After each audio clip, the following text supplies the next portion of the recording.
제7순 생일이었습니다. 하나뿐인 아들 동철이와 며느리 은서는 동네에서 가장 비싸고 화려하기로 소문난 한정식 집에 가장 큰 방을 예약했다고 아침부터 호들갑을 떨더군요. 굳이 이럴 것까지 있나 싶었지만 자식들이 차려주는 생일상인데 싫다고 할 수도 없는 노릇이었어요. 평생을 시장 좌판에서 시작해 악착같이 돈을 모아 이만큼 살게 되었으니 가끔은 이런 호사를 누려보는 것도 나쁘지 않겠다는 생각도 아주 잠깐 스쳤습니다. 하지만 그 생각은 한정식 집의 거대한 문을 열고 들어서는 순간 눈 녹듯 사라졌어요. 방 안은 이미 며느리가 초대한 손님들로 북적이고 있었습니다.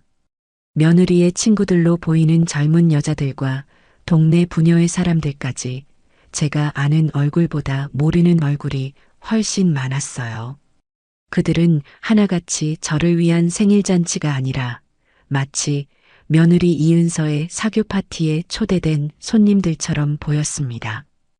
은서는 화사한 원피스 차림으로 사람들 사이를 오가며 우아하게 웃고 있었죠. 저를 발견하자마자 과장된 몸짓으로 달려와 팔짱을 끼더군요. 어머님 오셨어요. 길이 막히진 않으셨어요? 다들 어머님 기다리고 있었어요. 그래 왔다. 그런데 손님들이 많구나. 내 생일에 이렇게까지 할 필요는 없었는데. 제 말에 은서는 생긋 웃으며 제 귓가에 속삭였어요. 에이 어머님. 칠순이 어디 흔한 생일인가요? 제가 우리 어머님 기 한번 제대로 살려드리려고 특별히 신경 좀 썼죠. 저기 저분은 부녀회장님이시고 저쪽은 아파트 동대표 사모님이세요. 다들 어머님 인품 좋으시다고 칭찬이 자자해요.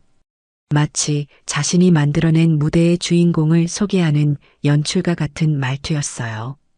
저는 그저 어색하게 웃으며 자리에 앉았습니다.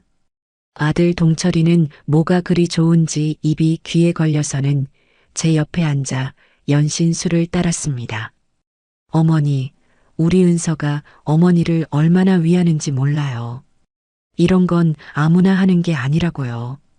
저 사람들 다 은서가 싹싹하게 구니까 어머니 생신이라고 한 걸음에 달려온 거 아니겠어요? 알아. 내 마누라 착한 거 누가 모르냐. 저는 영혼 없는 대답을 하며 정갈하게 차려진 음식들을 바라보았습니다. 음식 하나하나가 그림처럼 예뻤지만 왠지 모르게 입맛이 쓰게 느껴졌어요. 잔치가 무르익을수록 분위기는 점점 더 저를 소외시키는 방향으로 흘러갔습니다. 사람들의 모든 대화는 며느리 이은서를 칭찬하는 것으로 시작해서 끝이 났어요. 동철 엄마는 정말 복도 많으셔. 저렇게 예쁘고 싹싹한 며느리를 어디서 얻었대? 그러게 말이야. 요즘 세상에 저렇게 시어머니 칠순이라고 동네 사람들까지 다 챙기는 며느리가 어디 있어. 우리 며느리는 내 생일도 까먹는데. 은서는 그 칭찬들이 무척이나 만족스러운 듯 손사래를 치면서도 입가의 미소는 감추지 못했습니다. 아니에요, 사모님들. 제가 한 게 뭐가 있다고요. 다 저희 어머님이 평소에 인품을 잘 쌓아두신 덕분이죠. 저는 그저 숟가락만 얹었을 뿐인걸요. 그렇게 말하면서 은근슬쩍 제 어깨를 주무르는 모습은 누가 봐도 효심지극한 며느리 그 자체였습니다. 하지만 저는 그 손길에서 어떠한 진심도 느낄 수가 없었어요. 오히려 잘 짜인 연극의 소품이 된 것 같은 불쾌감만 스멀스멀 올라왔습니다. 평생을 내 힘으로, 내 판단으로 살아온 박정순인데 어느새 아들 내외가 만들어 놓은 무대 위에서 웃음 파는 늙은이로 전락한 기분이었죠. 한참을 시끄러운 분위기 속에서 억지 웃음을 짓고 있자니 속이 답답해져 왔습니다. 기름진 음식 냄새와 사람들의 과장된 웃음소리에 머리가 지끈거렸어요. 저는 조용히 자리에서 일어나 밖으로 나왔습니다. 바람이라도 좀 쐬고 싶었거든요. 어머니, 어디 가세요? 동철이가 물었지만 저는 손을 저어 보이며 괜찮다는 신호를 보냈습니다. 잠시 바람 좀 쐬고 오마. 복도는 방 안의 소란스러움과는 달리 조용하고 한적했습니다. 저는 창가에 서서 잠시 바깥 풍경을 바라보며 심호흡을 했어요. 그때였습니다. 화장실 쪽에서 익숙한 목소리가 들려온 것은 바로 며느리 은서의 목소리였어요. 하지만 평소에 그 상냥하고 애교 섞인 톤이 아니었습니다. 훨씬 날카롭고 짜증이 섞인 완전히 다른 사람의 목소리였죠. 어우, 말도 마. 돈 엄청 깨졌네. 저 영감탱이 칠순 잔치 하나에 내 명품 가방 하나가 날아갔다니까? 저는 제 귀를 의심했습니다. 분명 은서의 목소리인데 그 입에서 나온 말은 믿을 수가 없는 내용이었어요. 저는 저도 모르게 소리가 나는 쪽으로 발걸음을 옮겼습니다. 은서는 복도 구석에 몸을 숨긴 채 누군가와 통화를 하고 있었어요. 아니, 그래도 이 정도는 해야 나중에 우리한테 떨어지는 게 있지 않겠어? 지금 좀 투자해놔야 저 영감탱이가 쥐고 있는 집이랑 땅이 우리 차지가 될 거 아니야. 우리 아들 내미는 순진에 빠져서 아무것도 모르고 내가 이렇게 여우같이 굴어야 뭐라도 얻어먹고 사는 거지. 순간 머리를 망치로 한 대 얻어맞은 듯한 충격이 밀려왔습니다. 온몸의 피가 차갑게 식는 기분이었어요. 저를 영감탱이라고 칭하며 제 재산을 노리고 이 모든 연극을 꾸몄다는 사실에 치가 떨렸습니다. 비위 맞추는 거? 어우, 장난 아니지. 맨날 반찬에다 바쳐. 주말마다 얼굴 도장 찍어. 아주 상전이 따로 없다니까. 그래도 어쩌겠어. 우리 아들 대학 가고 유학 가려면 저 영감탱이 돈이 꼭 필요한데. 조금만 더 참으면 다 우리 것이 될 텐데 뭘. 은서는 한참이나 더 그런 험담들을 쏟아냈습니다. 제가 평소에 무심코 했던 말들, 사소한 행동들까지 전부 꼬투리를 잡아 흉을 보고 있었어요. 저는 차마 더 들을 수가 없어서 조용히 몸을 돌렸습니다. 그리고 아무 일도 없었다는 듯 다시 창가로 가 밖을 보는 척했죠. 잠시 후 통화를 마친 은서가 콧노래를 부르며 나오다가 저를 발견하고는 화들짝 놀라더군요. 어머님, 언제부터 거기 계셨어요? 그녀의 얼굴에 스치는 당혹감을 저는 똑똑히 보았습니다. 하지만 저는 아무것도 모른다는 듯 평온한 표정으로 돌아보며 말했어요. 나온 지 얼마 안 됐다. 방안이 좀 답답해서. 통화했니? 아, 네. 친구가 벼랑간 전화를 해서요. 별일 아니에요. 은서는 황급히 변명하며 제 팔에 다시 매달렸습니다. 이제 슬슬 케이크 잘라야 하는데 어서 들어가세요, 어머님. 언제 그랬냐는 듯 그녀의 얼굴에는 다시 상냥하고 사랑스러운 며느리의 가면이 씌워져 있었습니다. 저는 속으로 차갑게 웃으며 그녀를 따라 방으로 들어갔습니다. 이제 게임의 규칙은 바뀌었어요. 지금까지는 저 혼자만 관객이었지만 이제부터는 저도 이 연극의 흐름을 아는 또 다른 배우가 된 셈이니까요. 생일잔치는 며느리가 준비한 거대한 케이크에 촛불을 끄는 것으로 절정을 맞았습니다. 사람들은 박수를 치며 노래를 불렀고 동철이는 눈시울까지 붉히며 어머니, 오래오래 건강하게 사셔야 해요. 은서랑 제가 더 잘할게요라고 말했습니다. 저는 그 말을 하는 아들의 얼굴과 그 옆에서 감격한 표정으로 눈물을 닦는 신용을 하는 며느리의 얼굴을 번갈아 쳐다보았습니다. 속에서는 천불이 났지만 저는 그저 인자한 시어머니처럼 웃어 보일 뿐이었어요. 집으로 돌아오는 차 안에서도 며느리의 연기는 계속되었습니다. 어머님, 오늘 피곤하진 않으셨어요? 그래도 다들 어머님 칭찬만 해서 제가 얼마나 뿌듯했는지 몰라요. 그래, 너희들 덕분에 호강했다. 집에 도착하자 은서는 기다렸다는 듯이 쇼핑백 하나를 제게 내밀었습니다. 아주 유명한 명품 브랜드의 로고가 선명하게 박힌 쇼핑백이었어요. 어머님, 이건 저희가 따로 준비한 선물이에요. 약소하지만 받아주세요.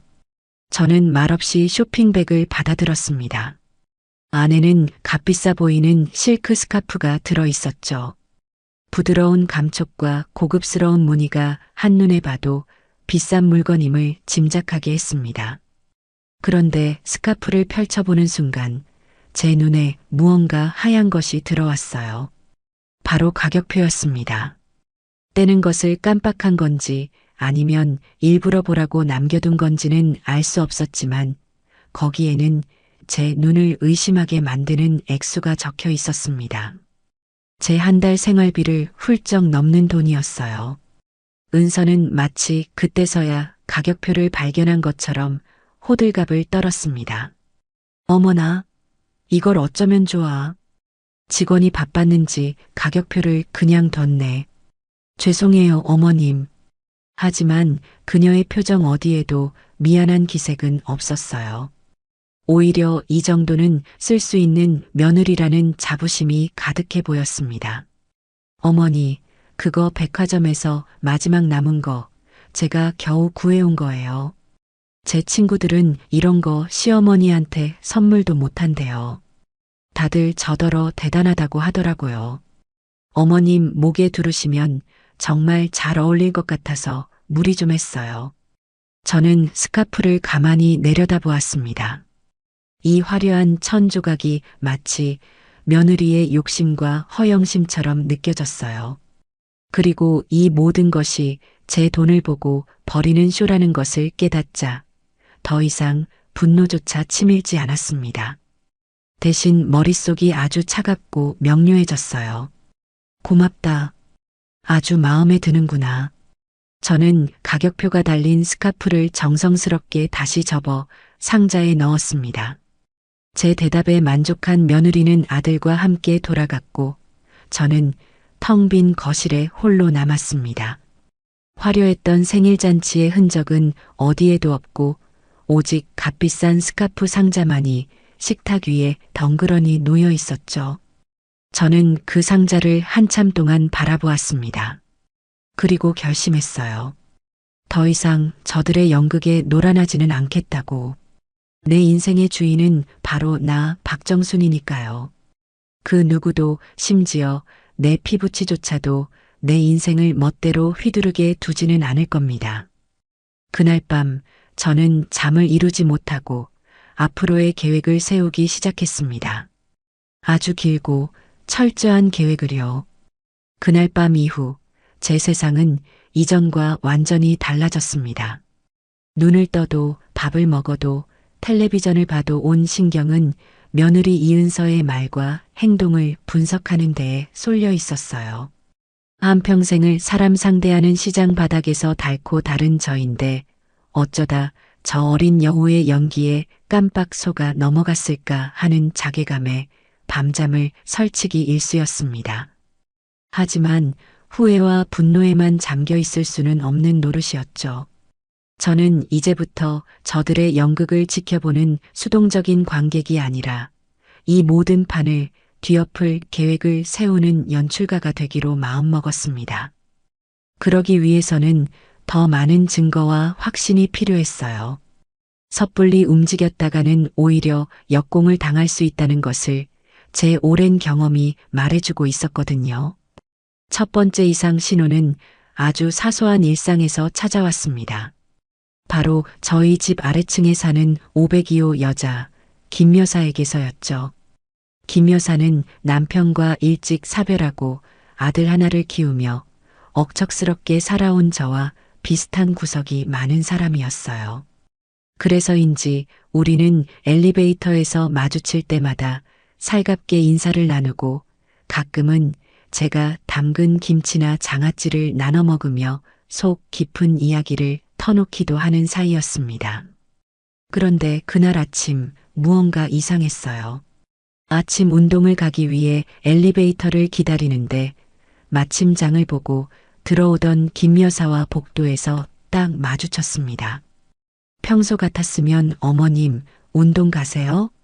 부지런도 하셔라 하며 환하게 웃었을 그녀가 저를 보자마자 화들짝 놀라며 시선을 피하는 것이었습니다. 김 여사는 무언가 말을 하려다 말고 입을 꾹 다물더니 제가 서 있는 엘리베이터 대신 굳이 계단 쪽으로 총총걸음을 옮겼습니다. 그 모습이 어찌나 부자연스럽고 황급해 보였는지 저는 그 자리에 못 박힌 듯 서서 그녀가 사라지는 계단만 멍하니 바라보았어요. 처음에는 무슨 안 좋은 일이 있나? 아니면 내가 먼저 아는 척을 안 해서 서운했나? 하는 생각들을 했습니다. 하지만 며칠 동안 그런 어색한 상황이 반복되자 저는 직감적으로 이것이 단순한 우연이나 오해가 아님을 깨달았어요. 김 여사는 의도적으로 저를 피하고 있었습니다. 그녀의 눈빛에는 예전의 친근함 대신 어색한 동정과 불편함이 가득했어요. 그 이유를 곰곰이 생각해 보니 답은 하나밖에 없었습니다. 며느리 이은서. 은서는 싹싹하고 부침성 있는 성격을 무기 삼아 동네 아파트 부녀의 활동에도 적극적으로 참여하며 평판을 쌓아왔습니다. 특히 김 여사와는 같은 라인에 산다는 이유로 더 가깝게 지내는 것처럼 보였어요. 은서가 김 여사에게 제 험담을 늘어놓았을 거라는 심증이 굳어지자 씁쓸함을 감출 수가 없었습니다. 내가 정성껏 담가 나누어 주었던 김치의 맛은 기억도 못한 채 며느리가 꾸며낸 거짓말에 넘어가 나를 파렴치한 늙은이로 보고 있겠구나 싶으니 기가 막혔죠. 하지만 저는 김 여사를 찾아가 섣불리 해명하지 않았습니다.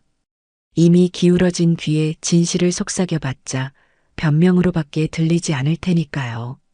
그저 조용히 이 모든 상황을 제 마음속 증거 목록에 차곡차곡 쌓아둘 뿐이었습니다.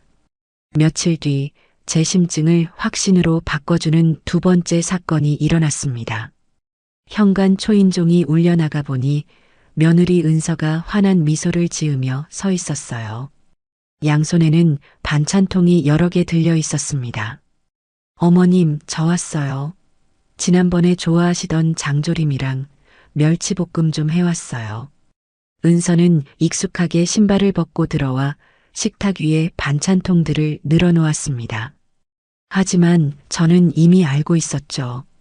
저 반찬들은 은서가 직접 한 것이 아니라 백화점 식품관에서 가장 비싸게 파는 완제품이라는 것을요.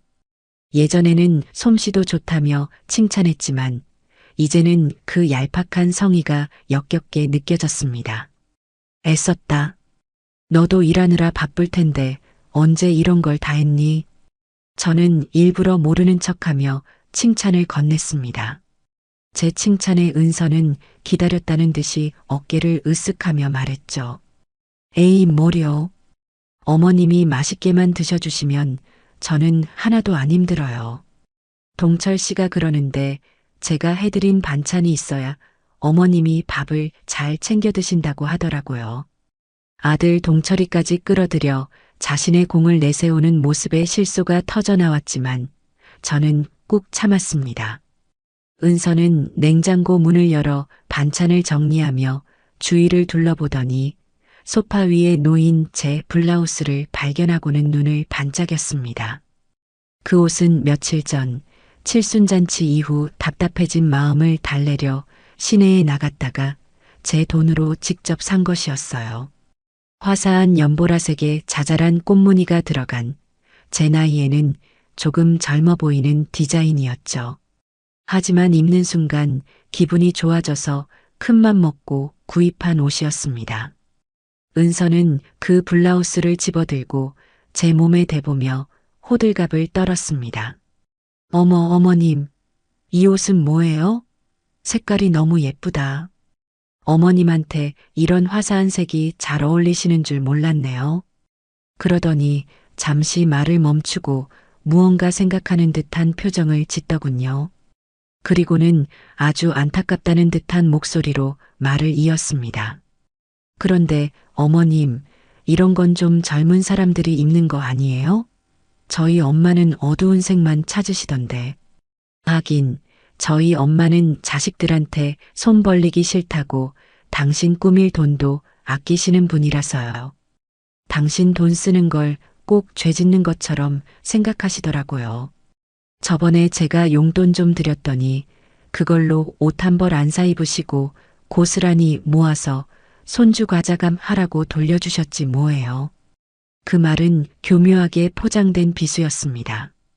나이 생각도 안 하고 주책맞게 화려한 옷이나 사 입는 시어머니와 자식을 위해 자신을 희생하는 친정어머니를 은근슬쩍 비교하며 저를 깎아내리는 말이었죠.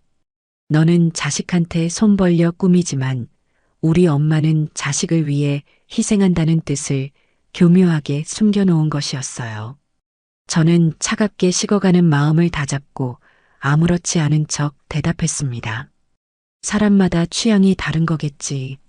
나는 내 돈으로 내 옷 사 입는데 뭐가 문제니? 그리고 나는 내 친정 어머니처럼 살고 싶지는 않구나.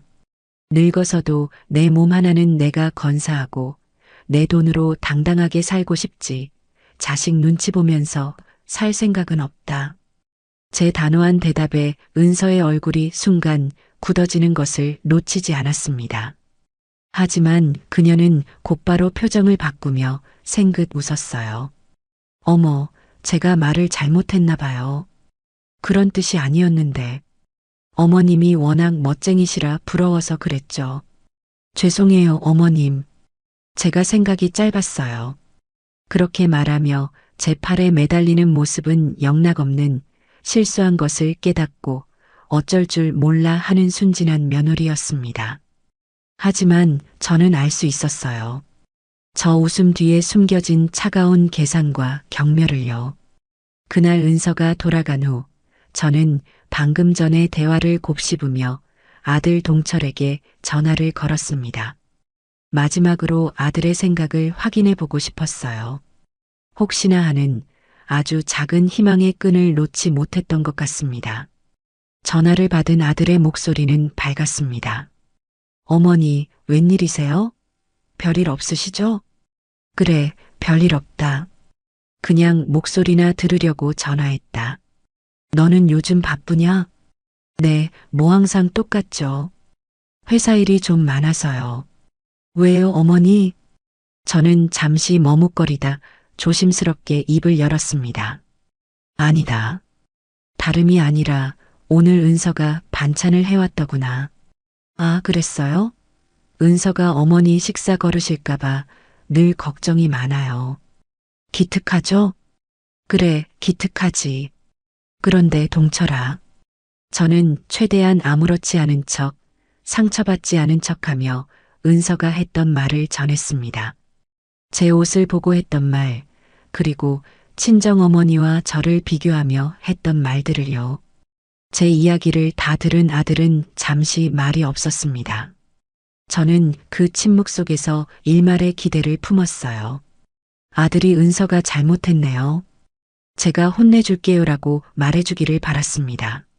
하지만 제 기대는 산산조각 났습니다. 아들의 입에서 나온 말은 저를 변호하는 것이 아니라 아내를 감싸는 말이었으니까요. 하, 어머니. 또 그런 걸 마음에 담아두고 계셨어요? 제가 은서한테 들어서 아는데 그건 그런 뜻이 아니에요. 그냥 어머님이 워낙 젊게 사시니까 신기해서 그랬던 거래요. 그리고 저희 장모님 얘기는 은서가 평소에 저희 장모님 고생만 하신 게 안쓰러워서 그런 거지. 어머니를 겨냥해서 한 말이 절대 아니라고요. 내가 그렇게 예민하게 구는 걸로 보이니? 제 목소리가 저도 모르게 날카로워졌습니다. 어머니가 예민하다는 게 아니라요. 상황을 좀 긍정적으로 생각하실 수는 없냐는 말이에요. 은서는 어머니한테 잘 보이려고 얼마나 노력하는데요. 어머니가 그렇게 하나하나 의미 부여하고 오해하시면 은서는 정말 기운 빠질 거예요. 가뜩이나 회사 일 때문에 힘든 사람인데 어머니까지 그러시면 어떡해요. 아들의 말은 제 가슴에 비수처럼 꽂혔습니다. 저를 이해하려는 노력은 단일도 없이 모든 것을 제 예민함과 오해로 치부해버리는 아들에게 깊은 절망감을 느꼈습니다. 아들은 이미 제 아들이 아니라 이은서의 남편일 뿐이었습니다. 아들의 귀에는 제 목소리가 들리지 않고 오직 은서가 주입한 이야기들만 맴돌고 있는 것이 분명했어요. 알았다. 내가 예민한 늙은이라서 쓸데없는 생각을 했나 보구나. 바쁜데 미안하다. 끊는다. 저는 더 이상 말을 섞고 싶지 않아 전화를 끊어버렸습니다. 수화기를 내려놓는 손이 부들부들 떨렸어요. 전화기 너머로 어머니, 제 말은 그게 아니라 하고 외치는 아들의 목소리가 들리는 듯 했지만 아무 상관 없었습니다. 이 통화로 모든 것이 확실해졌으니까요. 이 싸움에서 제 편은 아무도 없다는 것, 심지어 제 피를 나눈 아들조차도 적의 편에 서 있다는 것을요. 외로움과 배신감이 파도처럼 밀려왔지만 이상하게도 눈물은 나지 않았습니다. 대신 차가운 분노가 심장을 더 단단하게 만들었어요. 이제 더 이상 망설일 필요가 없었습니다. 미련도 기대도 모두 사라졌으니까요. 저는 조용히 제 방으로 들어가 서랍 깊숙한 곳에 넣어두었던 작은 수첩을 꺼냈습니다. 그리고 그 첫 페이지에 이렇게 적었어요. 1. 이은서의 사람들 502호 김여사. 이제부터 시작이었습니다. 저들의 거짓된 평판을 하나씩 무너뜨리고 진실을 제 손으로 밝혀낼 시간이 온 것입니다. 계획을 세운 뒤 제 일상은 겉으로 보기에는 아무것도 달라지지 않았습니다. 여전히 아침 일찍 일어나 운동을 하고 장을 보고 가끔은 친구를 만나 차를 마셨어요. 하지만 제 머릿속은 그 어느 때보다 치열하게 돌아가고 있었습니다. 저는 며느리 이은서가 제 주변에 어떤 거짓의 씨앗들을 뿌려놓았는지, 그 뿌리가 얼마나 깊고 넓게 퍼져 있는지를 정확하게 파악해야만 했어요. 마치 안개 속을 걷는 것처럼 답답했지만 서두르지 않고 작은 단서 하나라도 놓치지 않으려 온 신경을 곤두세웠습니다. 결정적인 증거를 잡게 된 것은 제가 30년 넘게 다닌 동네 재래시장에서였습니다. 저는 대형마트의 깔끔함보다는 사람 냄새나는 시장의 정겨움을 좋아해서 웬만한 장은 꼭 그곳에서 보곤 했어요. 특히 시장 입구에서 채소 가게를 하는 순이네는 제가 처녀 시절부터 드나들던 곳이라 주인 아주머니와는 거의 친자매처럼 지내는 사이였습니다. 그녀는 언제나 제게 가장 신선하고 좋은 물건을 챙겨주었고 덤을 얹어주면서도 늘 제 건강부터 물어보는 따뜻한 사람이었죠. 그날도 저는 순이네 가게 앞에 멈춰서서 저녁 찬거리를 고르고 있었습니다. 언니, 시금치가 아주 좋네. 한 단 줘. 그리고 두부도 한 모하고. 어머, 형님 오셨어요? 아이고, 요즘 통 얼굴 보기가 힘들어서 걱정했잖아요. 별일 없으신 거죠? 순이 엄마는 저를 반갑게 맞으면서도 어딘지 모르게 눈치를 살피는 기색이 역력했습니다. 그녀는 검은 봉지에 시금치와 두부를 담으며 제 눈을 똑바로 쳐다보지 못하고 말끝을 흐렸어요. 무슨 일 있긴. 나이 먹으니 아침잠이 늘어서 게을러졌나 보지. 저는 애써 태연하게 대답하며 돈을 건넸습니다. 그녀는 돈을 받으며 제 손을 슬며시 잡더니 아주 작은 목소리로 속삭였어요.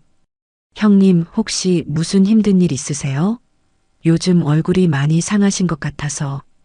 그녀의 눈빛에는 진심 어린 걱정과 함께 무언가 말하고 싶지만 차마 하지 못하는 안타까움이 서려 있었습니다.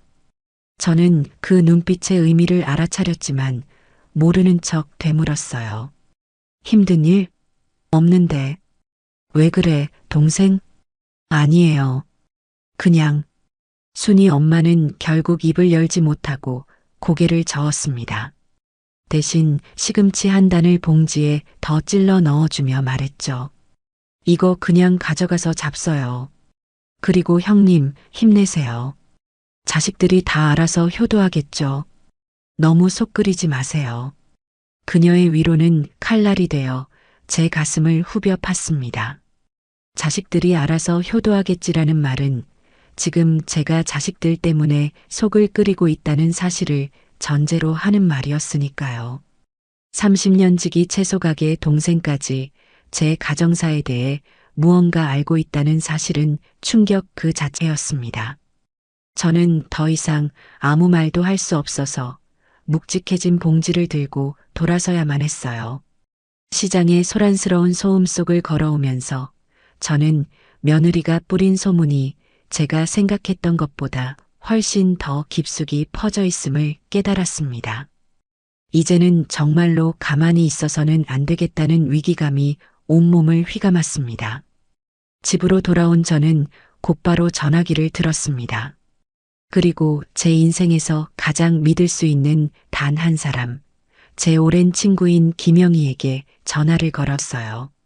영희와 저는 여고 동창으로 평생의 희로애락을 함께 나눈 막역한 사이였습니다.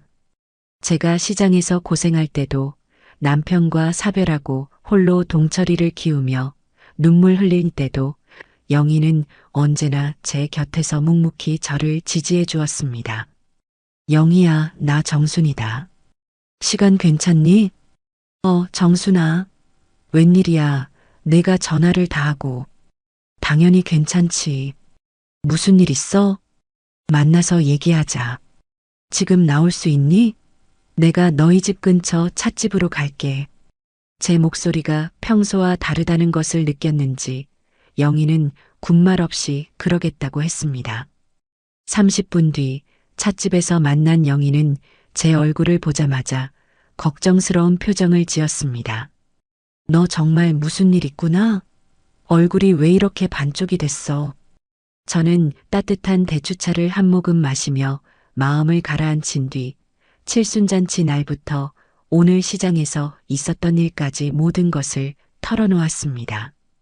제 이야기를 듣는 내내 영희는 아무 말 없이 심각한 표정으로 고개만 끄덕였습니다. 제가 말을 마치자 영희는 깊은 한숨을 내쉬며 어렵게 입을 열었어요.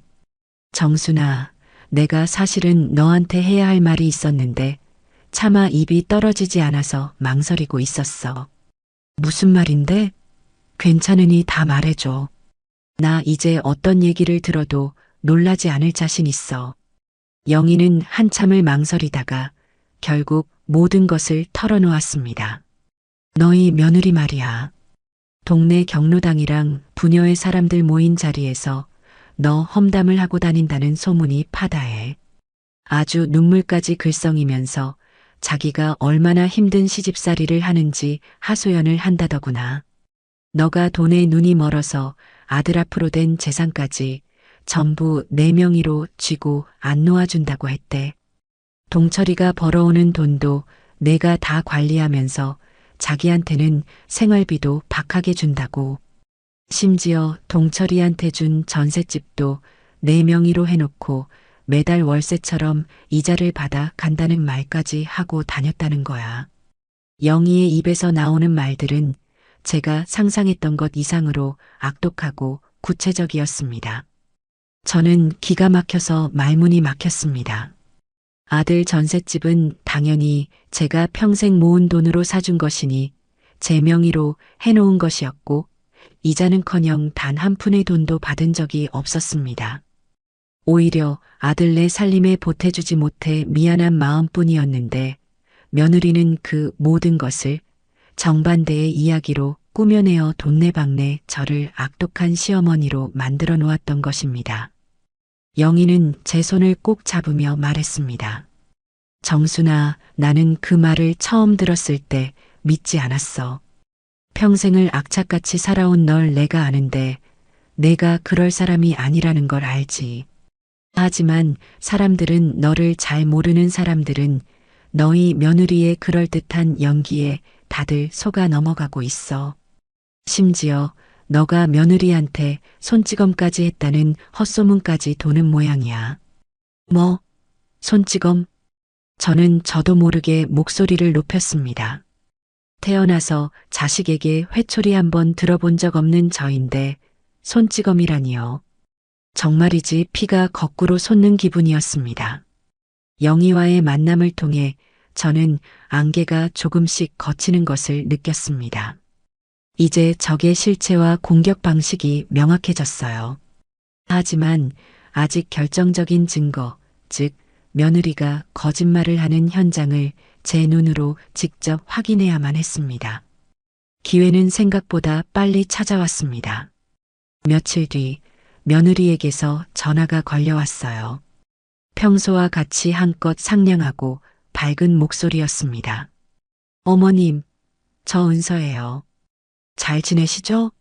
다름이 아니라 이번 주 토요일 오후에 저희 서준이 유치원에서 작은 발표회를 하거든요. 어머님 시간 괜찮으시면 오셔서 우리 서준이 응원 좀 해주세요. 아이가 할머니 오시면 정말 좋아할 거예요. 손주 서준이는 제게 눈에 넣어도 아프지 않을 아이였습니다. 당연히 가야 한다고 생각하며 날짜를 달력에 적으려는데 순간 무언가 이상한 느낌이 스쳤습니다. 지난번 영희를 통해 들었던 소문들과 며느리의 이중적인 태도가 머릿속을 스쳐 지나갔어요. 저는 혹시나 하는 마음에 전화를 끊고 나서 곧바로 유치원 홈페이지에 접속해 학사 일정을 확인했습니다. 제 예감은 틀리지 않았어요. 유치원 발표회는 며느리가 말한 토요일이 아니라 바로 다음 날인 금요일 오후였습니다. 온몸에 소름이 돋았습니다. 며느리는 제가 발표회에 오지 못하도록 일부러 날짜를 거짓으로 알려준 것이었습니다. 그리고 제가 오지 않으면 다른 학부모들에게 우리 시어머니는 손주에게 관심도 없다고 또다시 저를 깎아내릴 독셈이었겠죠. 저는 분노로 떨리는 손을 애써 진정시키며 계획을 세웠습니다. 이 연극의 제대로 된 반전을 선사해 주기로요. 다음 날 금요일 오후 저는 며느리에게 아무런 연락도 하지 않고 조용히 유치원으로 향했습니다. 유치원 강당은 아이들의 재롱을 보러 온 학부모들로 가득 차 있었습니다. 저는 최대한 눈에 띄지 않게 맨 뒷자리에 조용히 앉았어요. 잠시 후 무대 위로 서준이네 반 아이들이 올라왔고 제 손주 서준이는 앙증맞은 율동을 하며 노래를 불렀습니다. 그 모습을 보니 저도 모르게 입가에 미소가 지어졌어요. 발표회가 끝나고 저는 바로 집으로 돌아가지 않았습니다. 강당 밖 복도에서 아이를 기다리는 척하며 며느리가 나오기를 기다렸어요. 잠시 후 은서는 서준이의 손을 잡고 다른 학부모와 이야기를 나누며 복도를 걸어오고 있었습니다.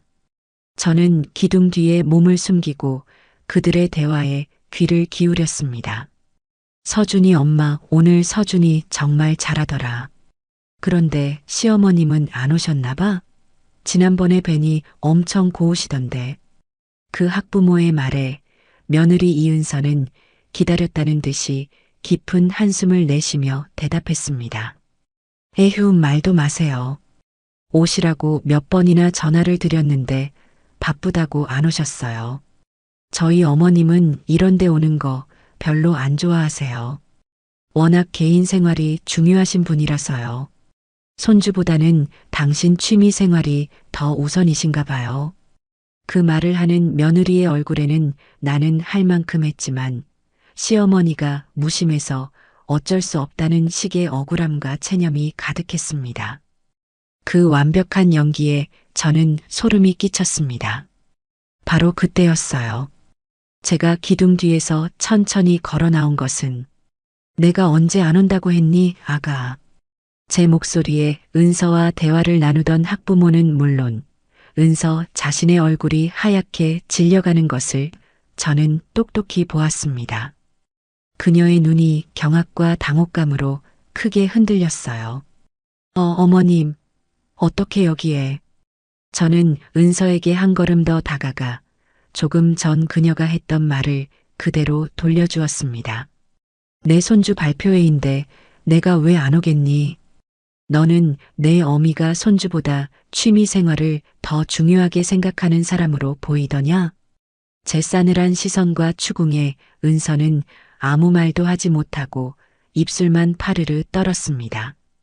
옆에 있던 학부모는 어쩔 줄 몰라 하며 슬금슬금 자리를 피했죠. 저는 굳어버린 며느리를 잠시 노려보다가 손주 서준이에게 다가가 머리를 쓰다듬어 주었습니다. 우리 강아지 오늘 정말 잘했다. 할머니가 다 봤어. 그리고는 며느리에게는 눈길 한 번 주지 않은 채 유치원을 빠져나왔습니다. 등 뒤에서 느껴지는 며느리의 당혹스러운 시선이 통쾌하게 느껴졌습니다. 이제 퍼즐 조각들이 거의 다 맞춰지고 있었어요. 남은 것은 이 모든 거짓말의 활용점정을 찍을 가장 확실하고 빼도 박도 못할 증거를 잡는 것뿐이었습니다. 유치원에서의 기습 공격 이후 며느리 이은서에게서는 며칠간 아무런 연락도 오지 않았습니다. 아마도 제게 거짓말을 한 현장을 들켰다는 사실에 잔뜩 겁을 먹고 몸을 사리고 있는 것이겠지요. 하지만 저는 그것이 그녀의 진정한 반성이나 뉘우침이 아니라는 것을 잘 알고 있었습니다. 그저 다음 계략을 꾸미기 위한 숨 고르기일 뿐이라는 것을요. 저는 그녀에게 생각할 시간을 주지 않고 이 거짓의 사슬을 완전히 끊어버릴 마지막 한 방을 준비하기 시작했습니다. 그리고 그 기회는 아주 우연을 가장한 필연처럼 제게 찾아왔습니다. 제가 살고 있는 아파트는 지은 지 30년이 넘어 재개발 이야기가 솔솔 나오고 있었습니다. 저는 제 노후와도 직결된 문제였기에 진행 상황을 알아볼 겸 평소 잘 알고 지내던 단지 앞 부동산 사무소에 들르기로 마음먹었어요. 그 부동산의 박 사장은 제가 이 아파트에 처음 이사 왔을 때부터 알고 지낸 사람으로 입이 무겁고 신중한 사람이어서 믿고 이야기를 나눌 수 있는 상대였습니다. 부동산 사무소의 문을 열고 들어서자 박 사장이 반갑게 저를 맞았습니다. 어이구, 어르신, 어서 오십시오. 정말 오랜만에 오셨네요. 그래요, 박 사장. 잘 지냈어요? 다른 게 아니라 우리 아파트 재개발 소식이 어떻게 되어가나 궁금해서 좀 와봤어요. 아, 그것 때문에 오셨구나. 마침 잘 오셨습니다. 안 그래도 얼마 전에 조합 설립 추진위원회가 꾸려졌어요. 이리 와서 앉으세요. 제가 자세히 설명해 드릴게요. 박 사장은 저를 안쪽 소파로 안내하며 두툼한 서류 뭉치를 꺼내왔습니다. 제가 소파에 막 자리를 잡고 앉았을 때 사무소 문이 다시 열리며 익숙한 얼굴의 여자 2명이 들어섰습니다. 바로 동네 부녀회장과 우리 아파트 10동의 통장이었어요. 둘 다 며느리 이은서와 아주 가깝게 지내며 그녀의 힘든 시집살이 이야기에 가장 귀를 기울여주던 사람들이었습니다. 그들은 저를 발견하고는 잠시 멈칫하더니 이내 아무렇지 않은 척 다가와 인사를 건넸습니다. 어머, 동철 어머님도 와 계셨네요? 안녕하세요. 네, 안녕하세요. 저는 짧게 대답하고는 시선을 돌렸습니다. 그들의 등장에 제 심장이 미세하게 빠르게 뛰기 시작했어요. 무언가 중요한 일이 벌어질 것 같은 예감이 들었기 때문입니다. 박 사장은 그들에게도 자리를 권했고 우리는 한 테이블에 마주 앉게 되었습니다. 잠시 서류를 정리하던 박 사장이 제게 물었어요. 어르신, 시원한 녹차라도 한 잔 드릴까요? 제가 안에 들어가서 타올게요. 그래주면 고맙죠. 박 사장이 탕비실로 들어간 사이 사무소에는 어색한 침묵이 흘렀습니다. 부녀회장과 통장은 힐끔힐끔 제 눈치를 살피며 자기들끼리 소곤거렸어요. 바로 그때였습니다. 제 휴대전화가 요란하게 울리기 시작한 것은 발신자는 제 친구 영이었습니다. 저는 두 여자에게 가볍게 목례를 하고는 통화 소리가 방해될까 싶어 박 사장이 들어간 탕비실 쪽으로 자리를 옮겼습니다. 영희야, 나 지금 밖에 나와 있는데. 왜? 아니, 그냥 너 괜찮은가 해서. 그날 이후로 며느리한테서 연락 없었어? 응, 조용해. 아마 제 꾀에 제가 놀라서 납작 엎드려 있겠지. 저는 영희와 몇 마디 안부를 더 나눈 뒤 전화를 끊었습니다. 그리고 물이라도 한 잔 마실까 싶어 탕비실 안으로 완전히 들어섰죠. 탕비실은 작았지만 바깥 사무공간과 얇은 유리문 하나로 분리되어 있었습니다. 제가 그 안에 있는 것을 소파에 앉은 부녀회장과 통장은 미처 확인하지 못한 모양이었습니다. 그들은 제가 통화를 하며 밖으로 나갔다고 생각했는지 목소리를 낮춰 본격적인 대화를 시작했습니다. 그리고 그 대화는 제 귀에 비수처럼 날아와 박혔습니다. 어휴, 나 저 영감탱이 얼굴만 봐도 소름이 돋아. 어떻게 며느리한테 그렇게 못되게 굴 수가 있대? 부녀회장의 목소리였습니다. 영감탱이라는 소리에 저는 숨을 멈췄습니다. 칠순잔치 날 며느리가 통화하며 저를 지칭했던 바로 그 단어였어요. 그러게 말이야. 동철 엄마 진짜 지독하대. 내가 은서한테 직접 들었는데 글쎄 아들한테 준 전셋집도 자기 명의로 해놓고 매달 꼬박꼬박 월세처럼 유자를 받아 간다더라. 완전 피도 눈물도 없는 고리대 금업자 아니야? 통장이 맞장구를 쳤습니다.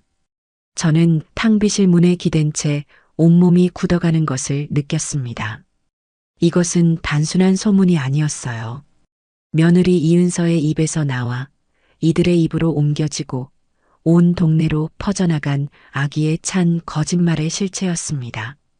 어머, 정말? 그렇게 안 봤는데. 생긴 건 곱상하게 생겨서는. 은서가 그러는데 시어머니 등살에 우울증까지 와서 약을 먹고 있다고 하소연을 하더라고. 자기가 돈이라도 벌어서 분가하고 싶은데 시어머니가 여자가 어딜 감이라면서 일도 못하게 막는다고. 자기를 평생 공짜 가사도우미로 부려먹을 속셈이라고 엉엉 우는데 내가 다 마음이 아프더라니까. 말도 안 돼. 요즘 세상에 그런 시어머니가 어디 있어? 완전 구시대적인 폭군이네. 동철 씨가 불쌍하다. 마누라는 병 들어가고 엄마는 저렇게 괴팍하고 중간에서 얼마나 힘들겠어. 그들의 대화는 한편의 막장 드라마처럼 흘러갔습니다. 제가 며느리의 우울증 원인 제공자이며 사회생활까지 막는 악독한 시어머니로 완벽하게 둔갑해 있었어요. 저는 차갑게 식어가는 분노를 느끼며 조용히 제 휴대전화의 녹음 버튼을 눌렀습니다. 그리고 박 사장이 타준 녹차를 들고 아무 일도 없었다는 듯이 탕비실을 나섰습니다. 제가 녹차 잔을 들고 소파로 걸어오자 신나게 제 험담을 하던 두 여자의 얼굴이 사색이 되었습니다. 그들은 자신들의 대화를 제가 모두 들었다는 사실을 깨닫고 어쩔 줄 몰라 했어요. 부녀회장은 당황한 나머지 자리에서 벌떡 일어나기까지 했습니다. 저희가 뭘 좀 잘못 들었나 봐요. 동철 어머님이 그럴 분이 아니신데 은서가 힘들어서 헛소리를 했나 보죠. 호호. 어색한 웃음으로 상황을 무마해 보려는 부녀회장을 보며 저는 싸늘하게 웃었습니다. 그리고는 제 앞에 놓인 찻잔을 우아하게 내려놓고 그들의 눈을 똑바로 쳐다보며 말했습니다. 제가 어떤 사람으로 보이시던가요? 제 질문에 두 사람은 아무 대답도 하지 못하고 눈알만 굴리고 있었어요. 저는 한 명씩 시선을 맞추며 다시 물었습니다. 방금 두 분이 말씀하신 것처럼 제가 제 아들에게 이자를 받는 고리대 금업자로 보이시나요? 아닙니다. 그게 아니라. 그럼 제가 제 며느리의 우울증을 유발시킨 폭군으로 보입니까? 제 며느리가 저 때문에 약까지 먹고 있다는 것도 사실이고요. 제 서늘한 추궁에 그들의 얼굴은 이제 하얗다 못해 파랗게 질려 있었습니다.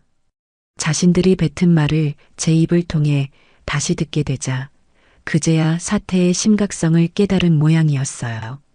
아니, 그건 은서가 그냥 하소연을. 통장이 횡설수설 변명을 늘어놓기 시작했습니다. 저는 그들의 변명을 중간에 끊지 않고 끝까지 들었습니다. 그리고 그들의 말이 끝나자 마지막 확인 사살을 했죠. 그러니까 방금 두 분이 하신 모든 이야기의 출처는 전부 제 며느리 이은서가 맞다는 말씀이시군요. 제 확인 질문에 그들은 결국 고개를 셔틀콕처럼 끄덕일 수밖에 없었습니다. 모든 조각이 맞춰졌습니다.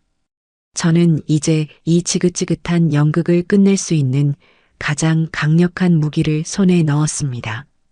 저는 자리에서 일어나 지갑에서 차값을 꺼내 테이블 위에 올려놓았습니다. 그리고 굳어버린 두 여자를 지나쳐 부동산 문을 향해 걸어갔습니다. 박 사장이 어리둥절한 표정으로 저를 따라 나왔어요. 어르신, 어디 가십니까? 아직 설명 다 못 드렸는데. 저는 박 사장을 돌아보며 희미하게 웃었습니다. 박 사장, 설명은 나중에 다시 듣지요. 그것보다 더 급하고 중요한 일이 생겨서요. 그리고 저는 망설임 없이 발걸음을 옮겼습니다. 제 손에 들린 휴대전화에는 저들의 목소리와 며느리의 이름이 명확하게 담긴 이 거짓의 탑을 한 방에 무너뜨릴 수 있는 녹취 파일이 저장되어 있었습니다. 이제 남은 것은 이 모든 연극의 주인공인 아들과 며느리를 무대 중앙으로 불러내는 것뿐이었습니다. 심판의 시간은 바로 오늘이 될 것이었습니다. 부동산 사무소의 유리문을 등지고 나오는 순간 제 등 뒤로 느껴지던 부녀회장과 통장의 당혹스러운 시선이 마치 훈장처럼 느껴졌습니다. 수십 년간 제 삶을 옥죄어 오던 보이지 않는 쇠사슬을 끊어낼 예리한 칼을 손에 쥔 기분이었어요. 발걸음은 조금의 망설임도 없이 집으로 향했습니다. 머릿속은 차갑게 식어 있었고 심장은 오히려 평온하게 뛰고 있었죠. 이제 남은 것은 이 모든 거짓과 위선의 연극을 끝낼 마지막 막을 올리는 것뿐이었습니다. 집에 도착하자마자 저는 거실 소파에 깊숙이 몸을 묻었습니다. 그리고 잠시 눈을 감고 앞으로 벌어질 일들을 머릿속으로 그려보았어요.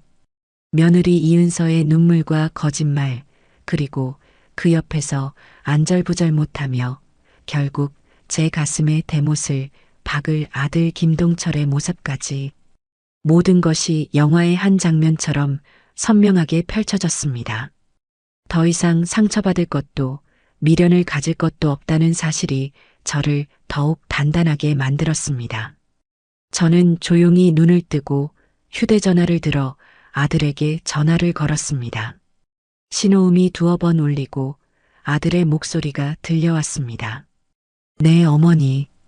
웬일이세요? 평소와 다름없는 아무것도 모르는 아들의 목소리였습니다. 저는 제 목소리에서 조금의 감정도 실리지 않도록 온 신경을 집중하며 말했습니다. 나다. 오늘 저녁 다른 약속 잡지 말고 은서랑 같이 집으로 오너라. 네. 오늘 저녁이요? 갑자기 무슨. 묻지 말고 1분도 늦지 말고 오라고 했다. 아주 중요한 얘기니 반드시 둘이 같이 와야 한다. 제 목소리는 강철처럼 차갑고 단호했습니다. 전화기 너머의 아들도 제 목소리가 평소와는 완전히 다르다는 것을 느꼈을 겁니다. 잠시 침묵이 흐르더니 아들이 조심스럽게 물었습니다. 무슨 안 좋은 일 있으세요, 어머니? 와서 보면 알게 될 거다. 다른 말 말고 저녁 7시까지 오너라. 이상. 저는 아들의 대답을 더 듣지 않고 전화를 끊어버렸습니다. 그들에게 생각할 틈이나 말을 맞출 시간을 주고 싶지 않았어요. 수화기를 내려놓고 나니 집안의 공기가 유난히 무겁게 느껴졌습니다. 저는 자리에서 일어나 집안을 천천히 둘러보았습니다.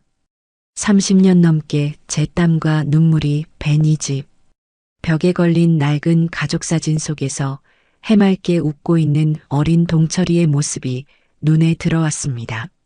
저 아이를 키우기 위해 시장 좌판에서 찬바람을 맞으며 얼마나 고생했던가. 남편 없이 홀로 아들을 키우는 여자의 삶이 얼마나 고달팠던가. 그 모든 세월이 주마등처럼 스쳐 지나가며 잠시 가슴이 아려왔지만 저는 이내 고개를 저었습니다. 과거에 얽매여서는 안 됩니다. 저 사진 속의 아들은 이제 없으니까요. 지금의 아들은 제 아들이기 이전에 저를 기만하고 제 재산을 노리는 여자의 남편일 뿐이었습니다. 저는 거실 테이블 위에 먼지를 손으로 닦아내고 소파 쿠션을 바로 놓았습니다. 마치 아주 중요한 손님을 맞이하기 전 집안을 정돈하는 사람처럼 제 행동은 침착하고 군더더기가 없었어요. 마지막 전투를 앞둔 장수의 심정이 이러할까요? 두렵거나 떨리기보다는 이 지긋지긋한 싸움을 끝낼 수 있다는 생각에 오히려 마음이 차분해졌습니다. 약속한 7시가 되기 10분 전 현관 초인종이 울렸습니다. 저는 느릿하게 걸어가 문을 열었습니다. 문 앞에는 예상했던 대로 굳은 표정의 아들과 그 뒤에 서서 걱정스러운 얼굴을 연기하고 있는 며느리가 서 있었습니다. 은서는 저를 보자마자 과장된 몸짓으로 다가와 제 팔을 잡으려 했습니다. 어머님, 전화 받고 얼마나 놀랐는지 몰라요. 무슨 일 있으신 거예요? 안색이 안 좋으세요. 저는 그녀의 손을 차갑게 뿌리쳤습니다. 제 행동에 은서의 얼굴에 순간 당혹감이 스쳤지만 그녀는 이내 아무렇지 않은 척 표정을 관리하며 아들 뒤로 물러섰습니다. 저는 두 사람에게 아무 말 없이 거실 소파를 턱짓으로 가리켰습니다. 앉아라. 저와 아들 부부는 테이블을 사이에 두고 마주 앉았습니다. 무거운 침묵이 거실을 가득 채웠습니다. 먼저 침묵을 깬 것은 아들 동철이었습니다. 어머니, 도대체 무슨 일이신데요? 사람을 이렇게 불러놓고 아무 말씀도 없으시면. 저는 아들의 말을 자르지 않고 끝까지 들었습니다.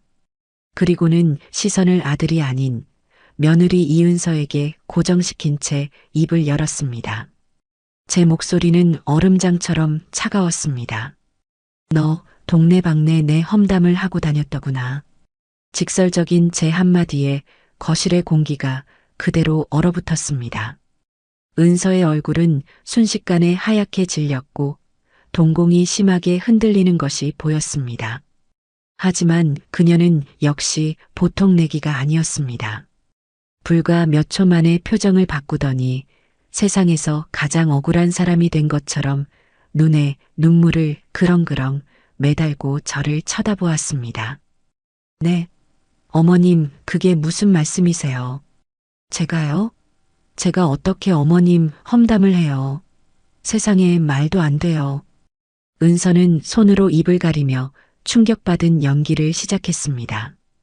그 모습이 어찌나 실감나는지 모르는 사람이 봤다면 영락없이 누명을 쓴 가련한 며느리로 보였을 겁니다.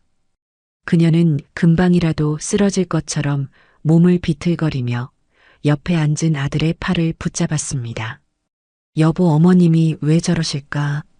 내가 뭘 잘못했다고. 나는 정말 어머님한테 잘해드리고 싶었을 뿐인데. 은서의 눈에서 굵은 눈물방울이 뚝뚝 떨어지기 시작했습니다. 그 눈물을 본 아들 동철이의 얼굴은 울그락불그락해졌습니다. 그는 저를 원망스러운 눈으로 쳐다보며 소리쳤습니다.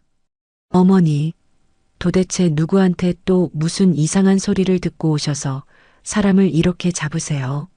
은서가 그럴 사람 아니라는 거 어머니도 잘 아시잖아요.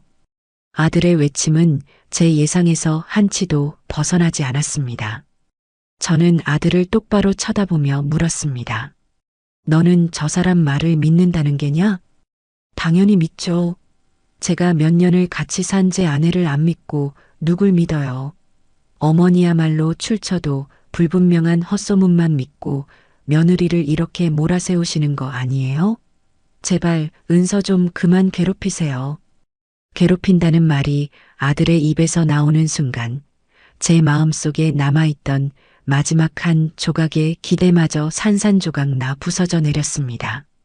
제 피를 나눈 아들이 저를 자신의 아내를 괴롭히는 악독한 시어머니로 보고 있다는 사실이 칼날이 되어 심장을 찔렀습니다.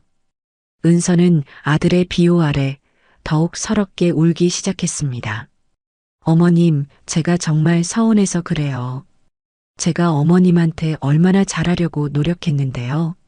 칠순 잔치도 제가 밤새 준비하고 반찬도 꼬박꼬박 만들어서 날랐잖아요. 그런데 어떻게 저한테 그런 억울한 누명을 씌우실 수가 있어요. 차라리 제가 싫다고 솔직하게 말씀하세요. 그럼 제가 다 받아들일게요. 이렇게 저를 나쁜 사람으로 만드시는 건 정말 너무하세요. 은서의 말은 한편의 잘 짜인 대본 같았습니다. 자신의 희생과 노력을 강조하며 저를 가해자로, 자신을 피해자로 만드는 능수능란한 화법이었죠. 저는 그 뻔뻔한 연극을 지켜보았습니다. 그리고는 찻잔에 담긴 차가운 보리차를 한 모금 마셨습니다. 목을 타고 흐르는 차가운 액체가 제 머리를 더욱 맑게 만들어 주었습니다. 그래, 너 말이 맞다. 내가 사람을 잘못 봤나 보구나. 제 말에 은서는 울음을 그치고 의아한 표정으로 저를 쳐다보았습니다. 아들 동철이도 제가 한 발 물러서는 줄 알았는지 조금 누그러진 목소리로 말했습니다. 거봐요, 어머니. 어머니가 오해하신 거라니까요. 은서한테 사과하세요. 이 사람 어머니 말 한마디에 얼마나 상처받았는지 아세요? 사과? 저는 피식 웃었습니다. 그래, 사과해야지. 아주 큰 사과를 해야 하고 말고. 내가 너 같은 걸 며느리라고 들인 내 자신에게, 그리고 너 같은 것을 아들이라고 낳은 내 자신에게 말이다. 제 말의 의미를 깨달은 아들과 며느리의 얼굴이 다시 굳어졌습니다. 저는 자리에서 일어나 방으로 들어갔습니다. 그리고 잠시 후 작은 녹음기 하나를 들고 나왔습니다. 그것은 제가 부동산 사무실에서 있었던 모든 대화를 녹음해둔 이 연극의 마침표를 찍을 결정적인 증거였습니다. 저는 녹음기를 테이블 위에 올려놓으며 마지막으로 며느리에게 기회를 주었습니다. 이윤서, 내가 마지막으로 묻겠다. 너는 정말로 동네 사람들에게 내 험담을 한 적이 없느냐? 내가 내 돈을 탐내고 너를 구박하고 내 인생을 망치고 있는 악독한 시어머니라고 말하고 다닌 적이 단 한 번도 없느냐 이 말이다. 제 서늘한 시선과 추궁에도 은서는 끝까지 뻔뻔함을 잃지 않았습니다. 그녀는 눈물을 닦아내며 제게 소리쳤습니다. 없어요. 저는 절대로 그런 적 없어요. 어머님이 저를 그렇게 생각하신다는 게 믿기지가 않네요. 정말 실망이에요. 그녀의 마지막 발악을 들으며 저는 조용히 고개를 끄덕였습니다. 그리고는 더 이상 아무 말 없이 녹음기의 재생 버튼을 눌렀습니다. 제가 녹음기의 재생 버튼을 누르는 순간 거실의 모든 소음이 거짓말처럼 멎었습니다. 오직 녹음기에서 흘러나오는 지지직거리는 잡음만이 어색한 침묵을 채우고 있었죠.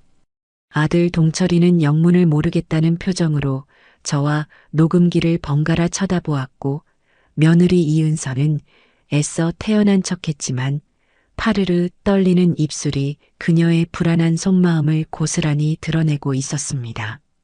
잠시 후 잡음과 함께 익숙한 목소리가 흘러나오기 시작했습니다. 바로 동네 부녀회장의 목소리였습니다. 어휴, 나 저 영감탱이 얼굴만 봐도 소름이 돋아. 어떻게 며느리한테 그렇게 못되게 굴 수가 있대?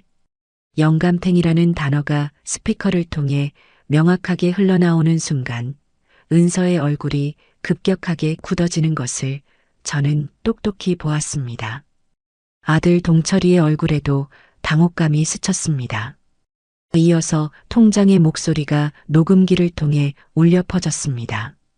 그러게 말이야. 동철 엄마 진짜 지독하대. 내가 은서한테 직접 들었는데 글쎄 아들한테 준 전셋집도 자기 명의로 해놓고 매달 꼬박꼬박 월세처럼 유자를 받아 간다더라. 완전 피도 눈물도 없는 고리대금업자 아니야? 어머 정말 그렇게 안 봤는데. 은서가 그러는데 시어머니 등살에 우울증까지 와서 약을 먹고 있다고 하소연을 하더라고. 자기가 돈이라도 벌어서 분가하고 싶은데 시어머니가 여자가 어딜 감이라면서 일도 못하게 막는다고. 자기를 평생 공짜 가사도우미로 부려먹을 속셈이라고 엉엉 우는데 내가 다 마음이 아프더라니까. 녹음기에서는 제가 부동산 사무실에서 들었던 충격적인 대화가 한마디 한마디 토씨 하나 틀리지 않고 생생하게 흘러나왔습니다. 제가 고리대 금업자이고 폭군이며 며느리의 우울증 원인 제공자라는 끔찍한 내용들이었죠. 그리고 그 모든 이야기의 출처가 바로 은서라는 사실 또한 명확하게 언급되고 있었습니다. 녹음이 계속되는 동안 거실은 그야말로 아수라장이었습니다. 은서는 사색이 된 얼굴로 아니야, 저건 사실이 아니야라고 중얼거리며 고개를 미친 듯이 저었습니다.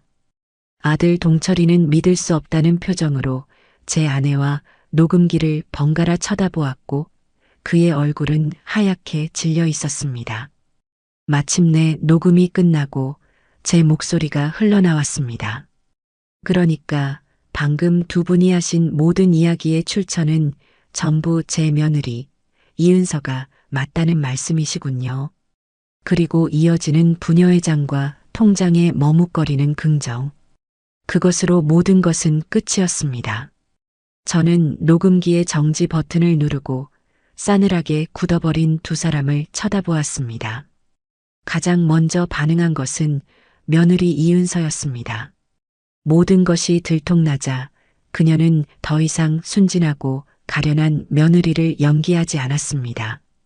언제 울었냐는 듯 눈물을 닦아낸 그녀의 얼굴에는 경멸과 분노, 그리고 악의만이 가득했습니다. 그녀는 자리에서 벌떡 일어나 저를 향해 악을 쓰기 시작했습니다.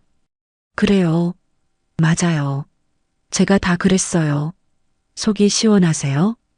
그녀의 갑작스러운 태도, 변화에 아들 동철이가 경악하며 그녀의 팔을 붙잡았습니다. 은서야, 너 지금 무슨 소리를 하는 거야? 이게 다 사실이었다는 말이야? 하지만 은서는 아들의 손을 거칠게 뿌리치고 오직 저만을 노려보며 독을 품은 말을 쏟아냈습니다. 그래, 내가 그랬다. 왜? 어머니가 절 얼마나 무시했는데요. 아들 돈은 전부 어머니가 쥐고 있으면서 저한테는 10원 한 장 안 주셨잖아요. 이 집도 당연히 저희한테 물려주셔야 하는 거 아니에요? 그런데 어머니는 이 집 팔아서 혼자 좋은 데 가서 살 생각만 하고 계셨잖아요. 제가 바보인 줄 아세요? 그녀의 입에서 나온 말은 충격 그 자체였습니다. 그녀는 자신의 잘못을 뉘우치기는커녕 오히려 자신의 행동이 정당했다는 듯이 궤변을 늘어놓고 있었습니다. 제가 이 집에 시집와서 5년 동안 뭘 했는데요. 주말마다 와서 청소하고 반찬 해다 바치고 어머니 비위 맞추느라 제 젊은 시절 다 보냈다고요. 그런데 어머니는 저한테 뭘 해주셨는데요? 명품 가방 하나 사주셨어요. 해외여행 한번 보내주셨어요. 맨날 시장에서 사온 나물 반찬에 낡아 빠진 옷이나 입으면서 돈. 그렇게 아끼신 돈으로 저한테 뭐 하나 해준 거 있냐고요. 기가 막혀서 말이 나오지 않았습니다. 제가 평생을 아끼고 모은 돈이 그녀에게는 당연히 자신이 누려야 할 몫이었던 것입니다.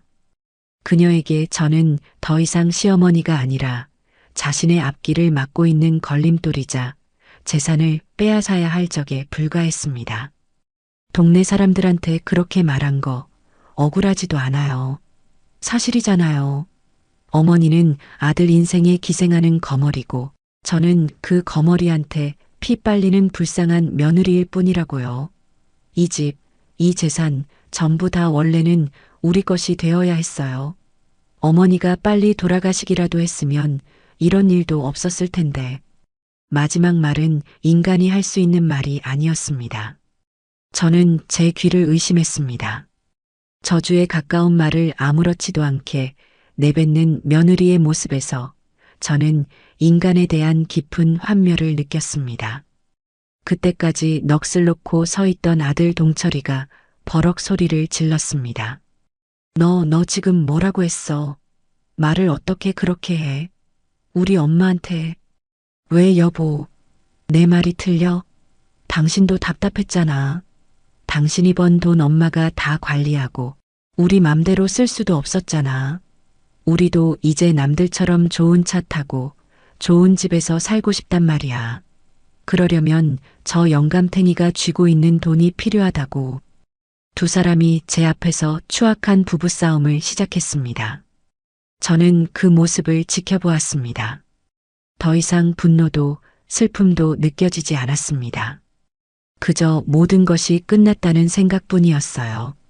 한참을 서로에게 고성을 지르던 두 사람의 싸움이 잠시 멎었을 때 저는 조용히 아들의 이름을 불렀습니다. 동철아. 제 부름에 아들은 고개를 돌려 저를 보았습니다.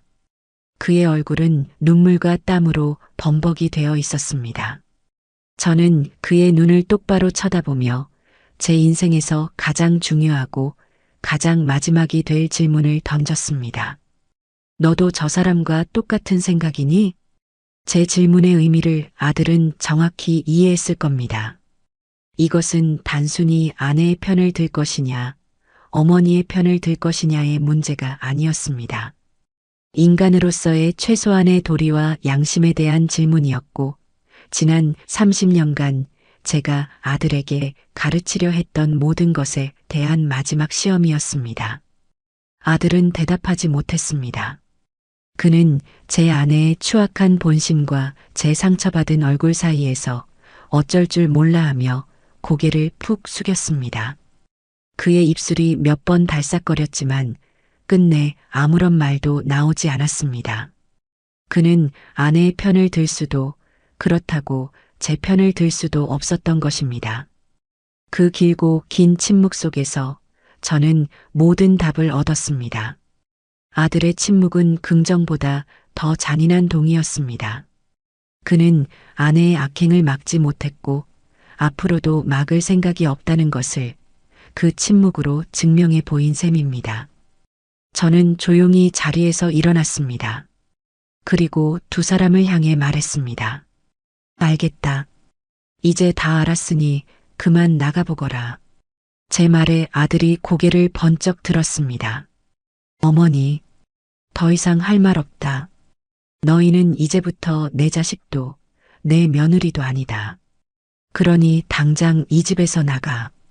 그리고 다시는 내 눈앞에 나타나지 마라. 저는 현관문을 활짝 열었습니다.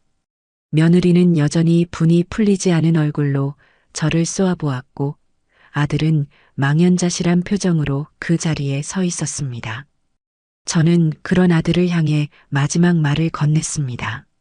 너가 선택한 여자고 너가 선택한 인생이다. 그러니 너가 책임져라. 더 이상 나를 찾지 마라. 그리고 저는 두 사람이 집 밖으로 나갈 때까지 현관문에 기대어 서 있었습니다. 그날 밤 저는 제 손으로 아들과의 연을 끊어냈습니다. 수십 년간 제 삶의 전부였던 아들이었지만 더 이상 아프지 않았습니다. 썩은 가지는 더 늦기 전에 잘라내야만 하는 법이니까요. 그들이 떠나고 난 뒤 집안에는 지독한 고요함만이 남았습니다. 저는 텅 빈 거실 소파에 한참을 앉아 있었습니다. 분노와 슬픔의 폭풍이 휩쓸고 지나간 자리는 이상하리만치 평온했어요. 눈물 한 방울 나오지 않았습니다.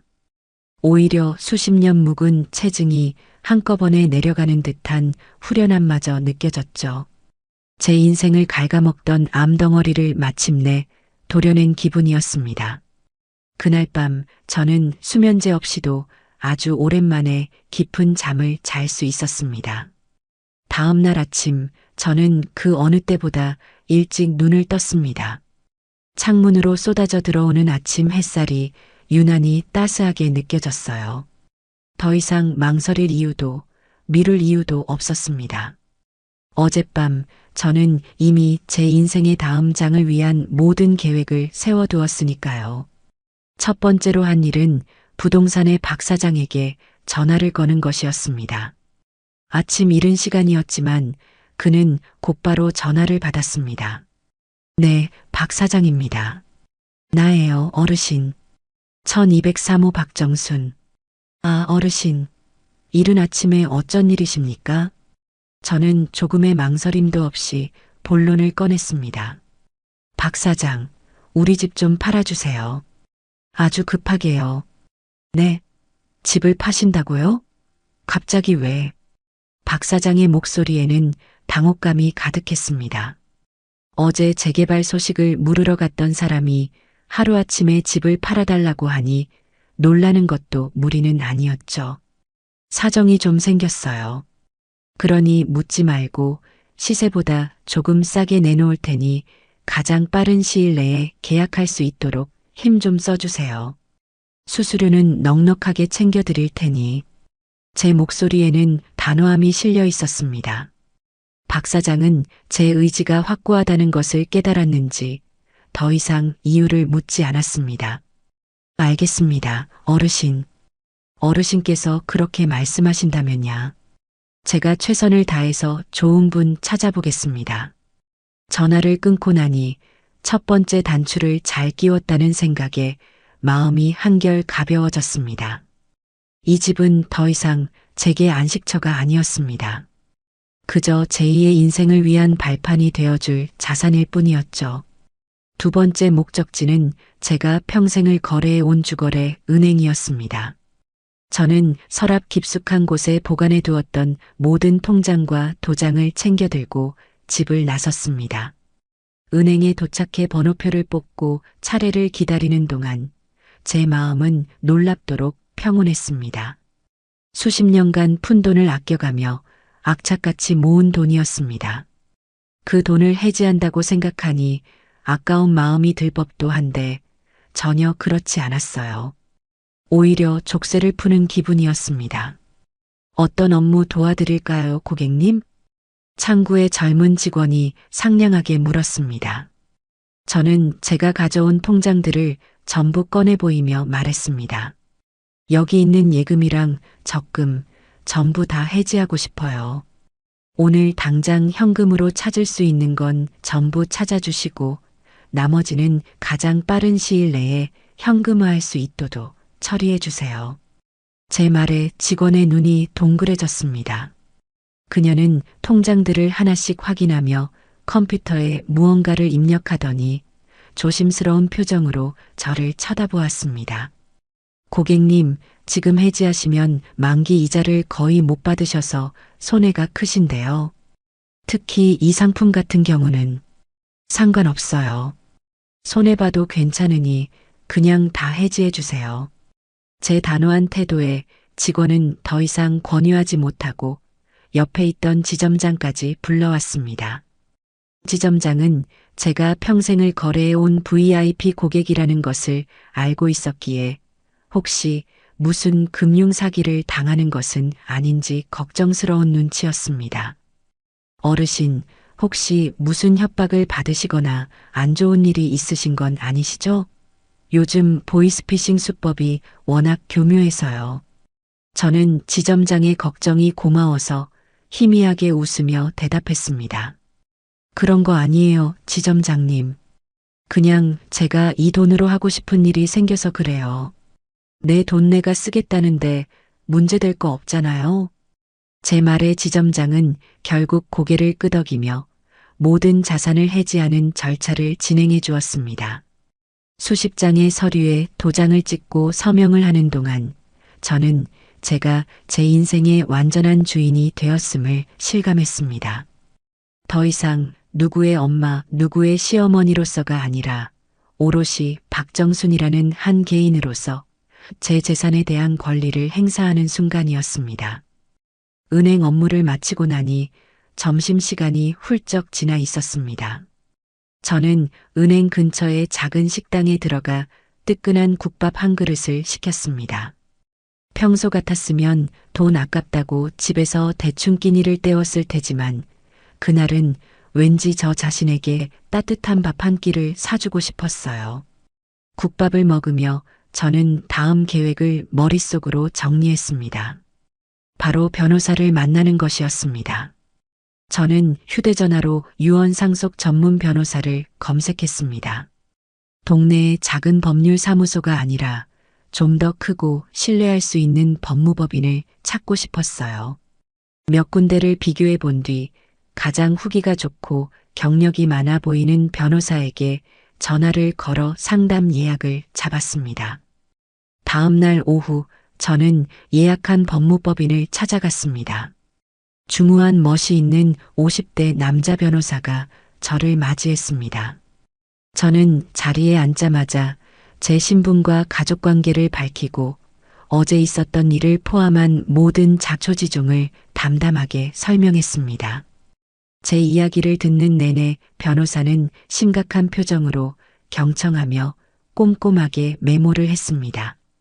제 이야기가 끝나자 변호사는 안경을 고쳤으며 말했습니다. 정말 힘든 일을 겪으셨군요, 어머님. 결심을 굳히신 것은 알겠습니다. 그래서 구체적으로 어떻게 하시길 원하십니까? 유언장을 새로 작성하고 싶습니다. 제 모든 재산은 아들 김동철과 그 가족에게 단 한 푼도 상속되지 않도록 하고 싶어요. 알겠습니다. 법적으로 유류분이라는 제도가 있긴 하지만 어머님의 경우 아드님이 어머님을 기망하고 부양 의무를 저버렸다는 점을 명확히 할 경우 유류분 반환 청구 소송에서도 충분히 방어가 가능할 것으로 보입니다. 그러기 위해서는 증거 자료를 잘 확보해 두는 것이 중요합니다. 어제 모든 대화 내용을 녹음해 두었습니다. 그리고 필요하다면 제 험담을 들었던 동네 사람들의 증언도 확보할 수 있습니다. 제 철저한 준비에 변호사는 조금 놀란 듯한 표정을 짓더니 이내 고개를 끄덕였습니다. 훌륭하십니다. 그렇다면 재산은 어떻게 처분하시길 원하십니까? 제 재산의 절반은 제가 평생을 살아오면서 신세졌던 저처럼 어려운 환경에서 홀로 아이를 키우는 여성들을 위한 복지재단에 기부하고 싶습니다. 그리고 나머지 절반은 제 남은 인생을 즐겁고 평화롭게 사는데 온전히 사용할 겁니다. 제 계획을 들은 변호사는 존경심이 담긴 눈빛으로 저를 바라보며 말했습니다. 정말 멋진 결정이십니다. 어머님의 뜻이 법적으로 완벽하게 관철될 수 있도록 제가 책임지고 모든 서류 작업을 꼼꼼하게 진행하겠습니다. 변호사 사무실을 나오는 길, 제 발걸음은 날아갈 듯이 가벼웠습니다. 법이라는 든든한 울타리가 제 새로운 인생을 지켜줄 것이라는 생각에 마음이 놓였습니다. 집으로 돌아온 저는 마지막 계획을 실행에 옮기기 시작했습니다. 바로 제가 살아갈 새로운 보금자리를 찾는 것이었죠. 저는 컴퓨터를 켜고 평소 막연하게 꿈꿔왔던 조용한 바닷가 마을의 집들을 검색하기 시작했습니다. 강릉, 속초, 양양. 화면 가득 펼쳐진 푸른 바다와 아담한 집들의 사진을 보는 것만으로도 가슴이 설레었습니다. 더 이상 층간 소음에 시달릴 필요도, 며느리의 거짓된 얼굴을 마주할 걱정도 없는 곳, 오직 파도 소리와 갈매기 소리만이 들리는 평화로운 곳에서 남은 인생을 보내고 싶었습니다. 저는 마음에 드는 몇 군데의 매물을 추려 직접 답사를 다녀오기로 결정했습니다. 그리고 가장 먼저 한 일은 새 휴대전화를 사는 것이었습니다. 과거의 모든 인연과 저를 올가매던 번호를 버리고 완전히 새로운 시작을 하고 싶었기 때문입니다. 새 휴대전화를 개통하고 저는 오랜 친구인 영희에게만 새로운 번호를 알려주었습니다. 그리고 나머지 모든 번호는 미련 없이 삭제해버렸습니다. 그날 밤 저는 텅 빈 거실 창가에 서서 바깥 풍경을 내려다보았습니다. 30년간 저의 세상이었던 아파트 단지의 야경이 낯설게 느껴졌습니다. 더 이상 저곳은 제가 속한 곳이 아니었습니다.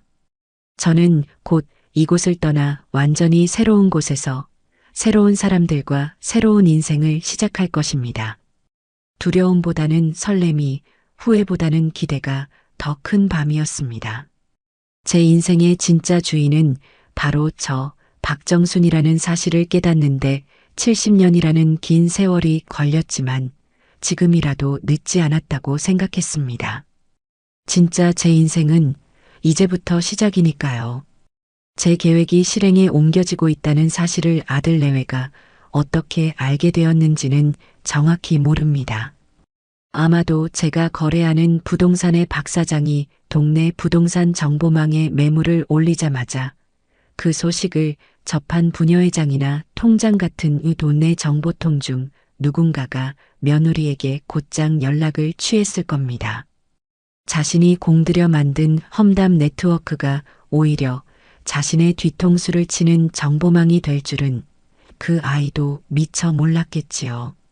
혹은 제 집을 담보로 사업 자금을 마련할 계획을 세우고 있었으니 수시로 부동산 사이트를 드나들다 제 집이 급매로 올라온 것을 직접 발견했을 수도 있습니다. 어느 쪽이든 상관없었습니다. 어차피 그들이 알게 되는 것은 시간 문제였고 저는 그 마지막 폭풍을 맞이할 준비가 이미 끝나 있었으니까요. 그날은 제가 강릉의 작은 어촌 마을에 있는 아담한 주택을 답사하고 막 돌아온 날이었습니다. 바다 내음과 소나무 향이 어우러진 그곳의 평화로운 풍경에 마음을 빼앗겨 제2의 인생을 시작할 장소로 그곳을 점찍고 돌아온 참이었죠. 기분 좋은 노고남에 따뜻한 차를 한 잔 마시고 있을 때 현관문이 부서져라 울리는 요란한 벨 소리와 함께 철문을 주먹으로 쾅쾅 두드리는 소리가 들려왔습니다. 인터폰 화면에는 예상했던 대로 이성을 잃은 듯한 표정의 아들 동철이와 그 옆에서 금방이라도 저를 잡아먹을 듯이 노려보고 있는 며느리 이은서의 얼굴이 비치고 있었습니다. 어머니, 문 좀 열어보세요. 이게 다 무슨 짓이에요? 아들의 고함 소리가 쇳소리가 되어 문틈으로 새어 들어왔습니다. 저는 조용히 자리에서 일어나 조금의 망설임도 없이 현관문의 잠금 장치를 풀었습니다. 문이 열리자마자 두 사람은 마치 빛 독촉이라도 하러 온 사람들처럼 집 안으로 들이닥쳤습니다. 어머니, 지금 제정신이세요? 저희랑 상의 한마디 없이 어떻게 집을 팔 수가 있어요? 저희 이제 어디서 살라고요? 가장 먼저 포문을 연 것은 며느리 은서였습니다. 그녀의 얼굴에서는 더 이상 눈물도 억울한 표정도 찾아볼 수 없었어요. 오직 자신의 것을 빼앗긴 자의 노골적인 분노와 탐욕만이 이글거리고 있었습니다. 우리랑 상의도 없이 우리는 어디서 살라고. 마치 이 집이 당연히 자신들의 소유인 것처럼 말하는 그 뻔뻔함에 헛웃음이 나왔습니다. 저는 소파에 다시 앉아 그들을 차갑게 올려다보며 말했습니다. 너희가 살 집은 너희가 알아서 구해야지. 왜 그것을 나한테 묻는 거니? 그리고 다시 한번 말하지만 이 집은 내 집이다. 너희 집이 아니야. 어머니, 아들 동철이가 절규하듯 소리쳤습니다. 그는 다리에 힘이 풀린 듯 소파 팔걸이를 붙잡고 겨우 몸을 지탱하고 있었어요. 어머니가 어떻게 저희한테 이러실 수 있어요.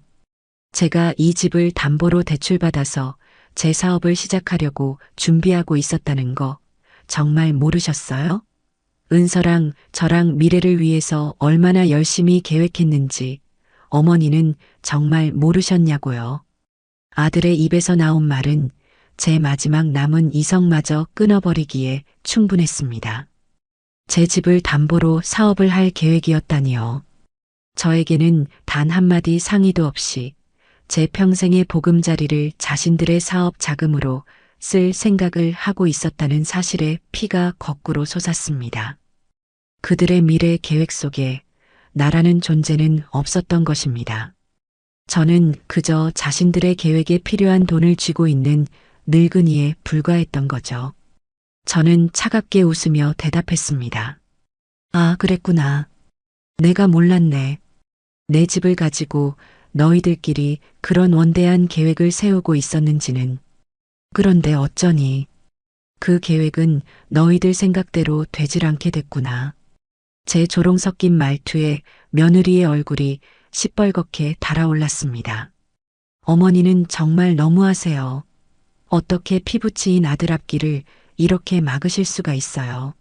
어머니가 조금만 도와주시면 우리 동철 씨 크게 성공할 수 있는 사람이에요.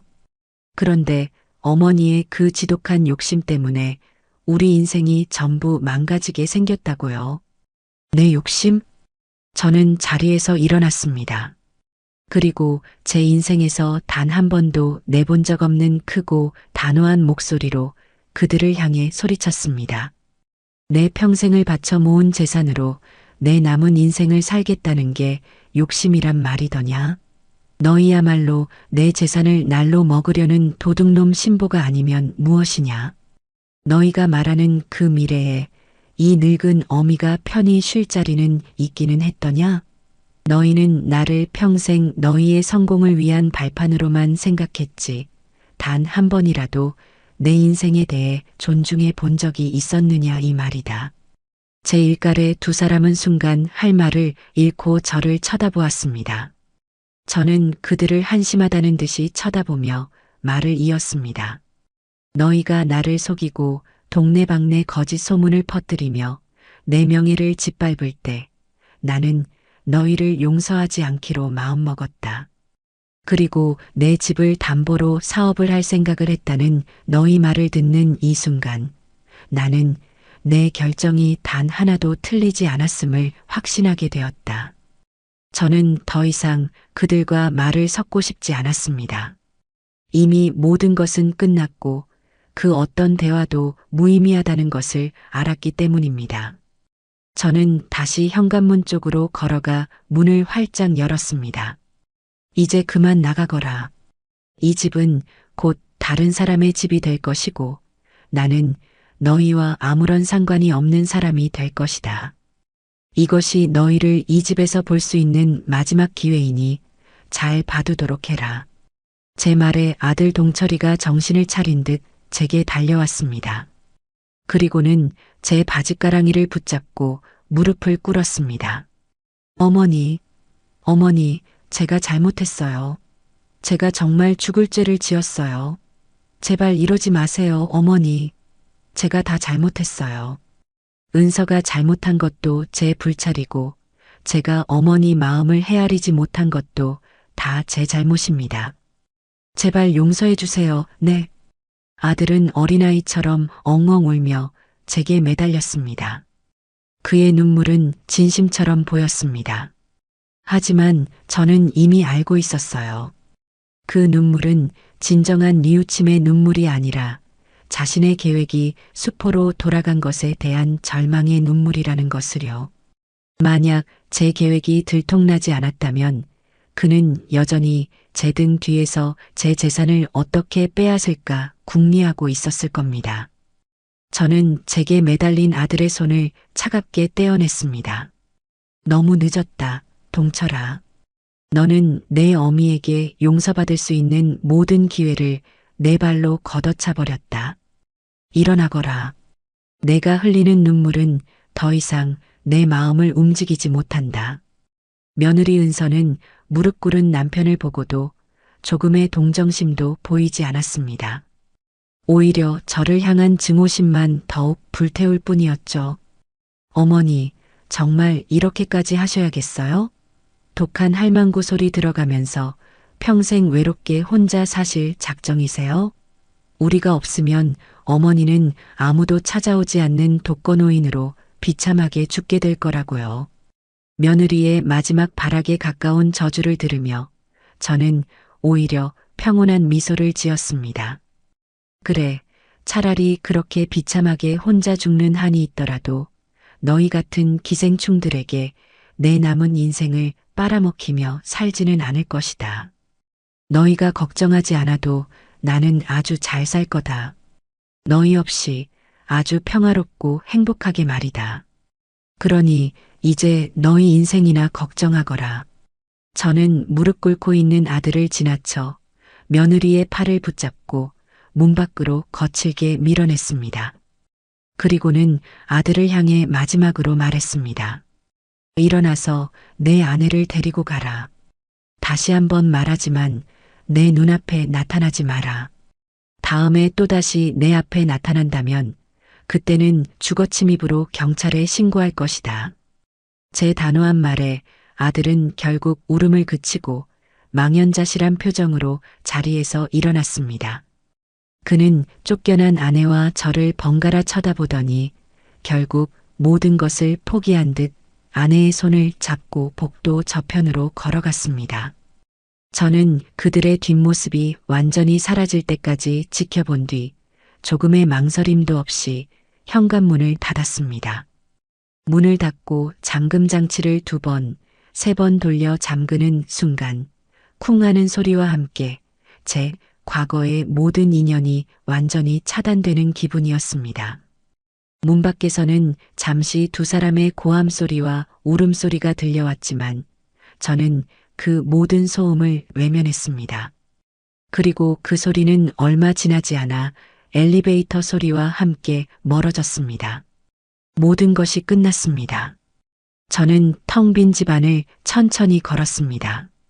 조금 전까지 그들이 머물렀던 공간에는 그들의 추악한 욕망의 흔적 대신 새로운 시작을 향한 고요한 기대감만이 감돌고 있었습니다. 저는 창가에 서서 어둠이 내리기 시작하는 도시의 풍경을 바라보았습니다. 이제 저 풍경과도 작별할 시간이 머지 않았습니다. 후회도 미련도 없었습니다. 오직 제 손으로 제 인생의 주도권을 되찾았다는 통쾌함과 해방감만이 제 온몸을 감싸고 있었습니다. 아들 내외가 마지막으로 다녀간 후 집을 처분하는 절차는 놀라울 정도로 신속하게 진행되었습니다. 아마도 제가 시세보다 가격을 조금 낮춰 금매로 내놓은 덕분이겠지요. 박 사장은 며칠 만에 좋은 매수자를 찾았다며 연락을 해왔고 우리는 일사천리로 계약을 마쳤습니다. 계약서에 마지막으로 도장을 찍는 순간 저는 30년 넘게 제 어깨를 짓누르던 무거운 짐을 내려놓은 듯한 해방감을 느꼈습니다. 이삿날은 맑고 화창한 봄날이었습니다. 저는 이삿짐 센터 직원들이 제 살림살이들을 하나씩 트럭에 싣는 모습을 창가에 서서 지켜보았습니다. 결혼할 때 혼수로 해왔던 낡은 장롱, 아들이 어릴 때 쓰던 작은 책상, 손때 묻은 앨범들. 그 모든 것들이 제 과거의 편린들이었지만 이상하게도 슬프거나 아쉬운 마음은 들지 않았습니다. 오히려 낡은 허물을 벗고 새롭게 태어나는 기분이었죠. 필요한 최소한의 짐만 챙기고 나머지는 모두 버리거나 필요한 사람들에게 나누어 주기로 했습니다. 새로운 시작에는 묵은 감정의 찌꺼기들이 남아있는 낡은 물건들은 어울리지 않았으니까요. 마지막으로 텅 비어버린 집안을 둘러보았습니다. 벽에 남은 못자국과 바닥의 흠집들이 제가 이곳에서 보냈던 길고 긴 세월을 말해주는 듯 했습니다. 저는 텅 빈 공간을 향해 나지막이 속삭였습니다. 그동안 고마웠다. 이제 나도 너도 자유구나. 그리고 미련 없이 현관문을 닫고 집을 나섰습니다. 이사 트럭의 조수석에 앉아 점점 멀어지는 아파트 단지를 바라보았습니다. 제 인생의 한 시대가 그렇게 막을 내리고 있었습니다.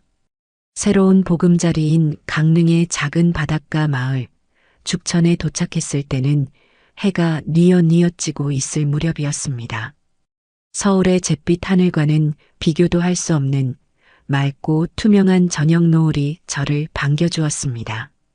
제가 새로 계약한 집은 바다가 한눈에 내려다 보이는 작은 언덕 위에 자리한 아담한 단층 주택이었습니다. 붉은 벽돌로 지어진 집 앞에는 작은 텃밭을 가꿀 수 있는 마당도 있었죠.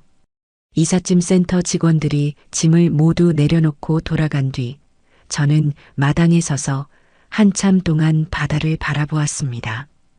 규칙적으로 밀려왔다 부서지는 파도 소리가 마치 자장가처럼 평화롭게 들려왔습니다. 서울의 그 아파트에서는 단 한순간도 느껴보지 못했던 완전한 고요함과 평온함이었습니다. 저는 깊게 숨을 들이마셨습니다. 짭조름한 바다 내음과 싱그러운 풀향기가 폐부 깊숙이 스며들며 제 안에 남아있던 마지막 응어리마저 씻어내주는 듯 했습니다. 그날 밤 저는 짐도 풀지 않은 채 거실 창가에 가니 의자를 놓고 앉아 밤바다를 보았습니다. 멀리 수평선 위로 오징어잡이배들의 불빛이 별처럼 반짝이고 있었고 하늘에는 서울에서는 볼 수 없었던 무수한 별들이 쏟아질 듯 펼쳐져 있었습니다. 그 아름다운 풍경 앞에서 저는 저도 모르게 눈물을 흘렸습니다. 하지만 그 눈물은 슬픔이나 외로움의 눈물이 아니었어요. 비로소 제자리를 찾은 안도감과 벅찬 행복감의 눈물이었습니다. 다음 날부터 저는 새로운 삶에 적응하기 시작했습니다. 가장 먼저 한 일은 동네를 산책하는 것이었습니다. 구불구불한 골목길을 따라 걷다 보니 담벼락 너머로 저를 보고 꼬리를 치는 강아지도 있었고 밭에서 일하다 말고 제게 손을 흔들어주는 할머니도 계셨습니다. 사람들의 얼굴에는 경계심 대신 순박하고 따뜻한 미소가 걸려 있었어요. 저는 난생 처음 느껴보는 낯선 다정함에 어색하면서도 기분이 좋았습니다. 동네 어귀에 있는 작은 시장에도 가보았습니다. 갓 잡아온 싱싱한 생선들을 파는 어물점과 할머니들이 직접 키운 채소들을 파는 좌판들이 정겹게 늘어서 있었죠. 저는 그곳에서 저녁 창거리로 먹을 생선 한 마리와 나물 몇 가지를 샀습니다. 서울의 시장과는 비교도 안 될 만큼 싼 가격에 덤까지 넉넉하게 얹어주는 인심에 저도 모르게 웃음이 났습니다. 집으로 돌아와서는 마당에 작은 텃밭을 가꾸기 시작했습니다. 시장에서 사온 상추 모종과 고추 모종을 심고 호미로 잡초를 뽑다 보니 시간 가는 줄 몰랐어요. 흙을 만지고 있으니 마음이 차분해지고 작은 씨앗에서 생명이 돋아나는 것을 보는 일은 경이롭기까지 했습니다. 저녁에는 제가 직접 키운 상추를 뜯어 시장에서 사온 생선을 구워 저녁상을 차렸습니다. 혼자 먹는 밥상이었지만 전혀 외롭지 않았습니다. 오히려 제가 제 손으로 일구어낸 것들로 차린 밥상이어서 그런지 세상 그 어떤 진수성찬보다 달고 맛있게 느껴졌습니다. 며칠 뒤 저는 동네 주민센터에 찾아갔습니다. 그리고 평소 배워보고 싶었던 서예 교실과 도자기 교실에 등록했습니다. 서예 교실에서 저는 난생 처음 붓을 잡고 화선지에 글씨를 썼습니다. 심청사달 마음이 맑으면 모든 일이 잘 이루어진다는 뜻이었죠. 제게 꼭 필요한 말 같아서 저는 그 글씨를 수십 번, 수백 번 연습했습니다. 먹을 갈 때 느껴지는 은은한 향기와 화선지에 먹물이 번져나가는 것을 보며 저는 마음의 평화를 얻을 수 있었습니다. 도자기 교실에서는 흙을 반죽해 찻잔을 만들었습니다. 강사의 설명을 들으며 물레를 돌리고 제 손끝에서 흙덩이가 조금씩 그릇의 형태를 갖추어가는 과정은 신기하고 즐거웠습니다. 처음에는 삐뚤빼뚤하고 볼품없는 모양이었지만 몇 번의 실패 끝에 제법 그럴듯한 찻잔을 완성할 수 있었죠. 가마에서 구워져 나온 세상에 단 하나뿐인 제 찻잔을 손에 들었을 때의 뿌듯함은 그 무엇과도 바꿀 수 없는 것이었습니다. 그곳에서 저는 새로운 친구들도 사귀었습니다. 저처럼 도시 생활에 지쳐 귀촌한 사람도 있었고 평생을 이 바닷가 마을에서 살아온 토박이도 있었습니다. 그들은 제게 누구의 엄마나 누구의 시어머니가 아닌 그저 정순 씨라고 불러주었습니다. 우리는 함께 차를 마시고 서로의 텃밭에서 기른 채소를 나누어 먹으며 소박한 우정을 쌓아갔습니다. 그들 앞에서는 제 과거를 굳이 설명할 필요도 제 자신을 꾸밀 필요도 없었어요. 있는 그대로의 박정순으로 존재할 수 있다는 사실이 저를 얼마나 자유롭게 만들었는지 모릅니다. 어느 주말에는 제 유일한 오랜 친구인 영희가 저를 보러 찾아왔습니다. 영희는 제 새집을 둘러보고 제가 가꾼 텃밭을 보며 자기 일처럼 기뻐해 주었습니다. 정순아, 내 얼굴이 이렇게 편안해 보이는 건 정말 오랜만이다. 정말 보기 좋다. 우리는 제가 직접 만든 찻잔의 차를 따라 마시며 바다가 보이는 툇마루에 앉아 두런두런 이야기를 나누었습니다. 서울 소식은 좀 들었니? 제가 넌지시 묻자 영희는 잠시 머뭇거리다 입을 열었습니다. 너희 아들 동철이 말이야. 너 나가고 나서 얼마 안 있다가 그 아파트 전세 빼서 다른 데로 이사 갔다고 하더라. 어디로 갔는지는 아무도 모르고 소문으로는 며느리가 하려던 사업이 잘 안 돼서 빚만 잔뜩 졌다는 얘기도 들리고 저는 고개를 끄덕였습니다.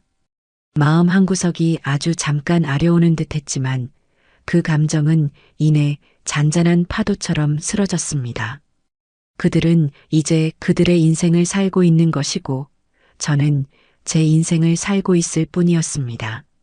더 이상 그들의 불행이나 행복에 제 감정을 소모하고 싶지 않았습니다. 영희가 돌아가고 저는 다시 혼자가 되었습니다. 하지만 그 고독은 저를 외롭게 하지 않았습니다. 오히려 제 자신에게 온전히 집중할 수 있는 충만한 시간이었습니다. 저는 책을 읽고 음악을 듣고 바닷가를 산책하며 온전히 저 자신만을 위한 시간들을 보냈습니다. 누구를 위해 밥을 차릴 필요도 누구의 눈치를 볼 필요도 없었습니다. 제 인생의 주도권을 완벽하게 되찾은 것입니다. 가을이 깊어갈 무렵 저는 처음으로 저 자신을 위한 여행을 떠나기로 결심했습니다. 목적지는 평생 가보고 싶었지만 먹고 살기 바빠 엄두도 내지 못했던 제주도였습니다. 작은 배낭 하나만을 맨 채 비행기에 오르는 순간 저는 17살 소녀처럼 가슴이 설레었습니다. 더 이상 저는 누구에게도 얽매이지 않은 완전한 자유인이었습니다. 제주도의 공기는 따뜻하고 부드러웠습니다. 버스를 타고 해안도로를 달리는 내내 창밖으로 펼쳐지는 에메랄드빛 바다와 현무암이 어우러진 풍경에 저는 연신 감탄사를 내뱉었습니다. 평생을 좁은 시장과 답답한 아파트에서 아등바등 살아온 제게 그 광활하고 아름다운 자연은 마치 다른 세상처럼 느껴졌어요.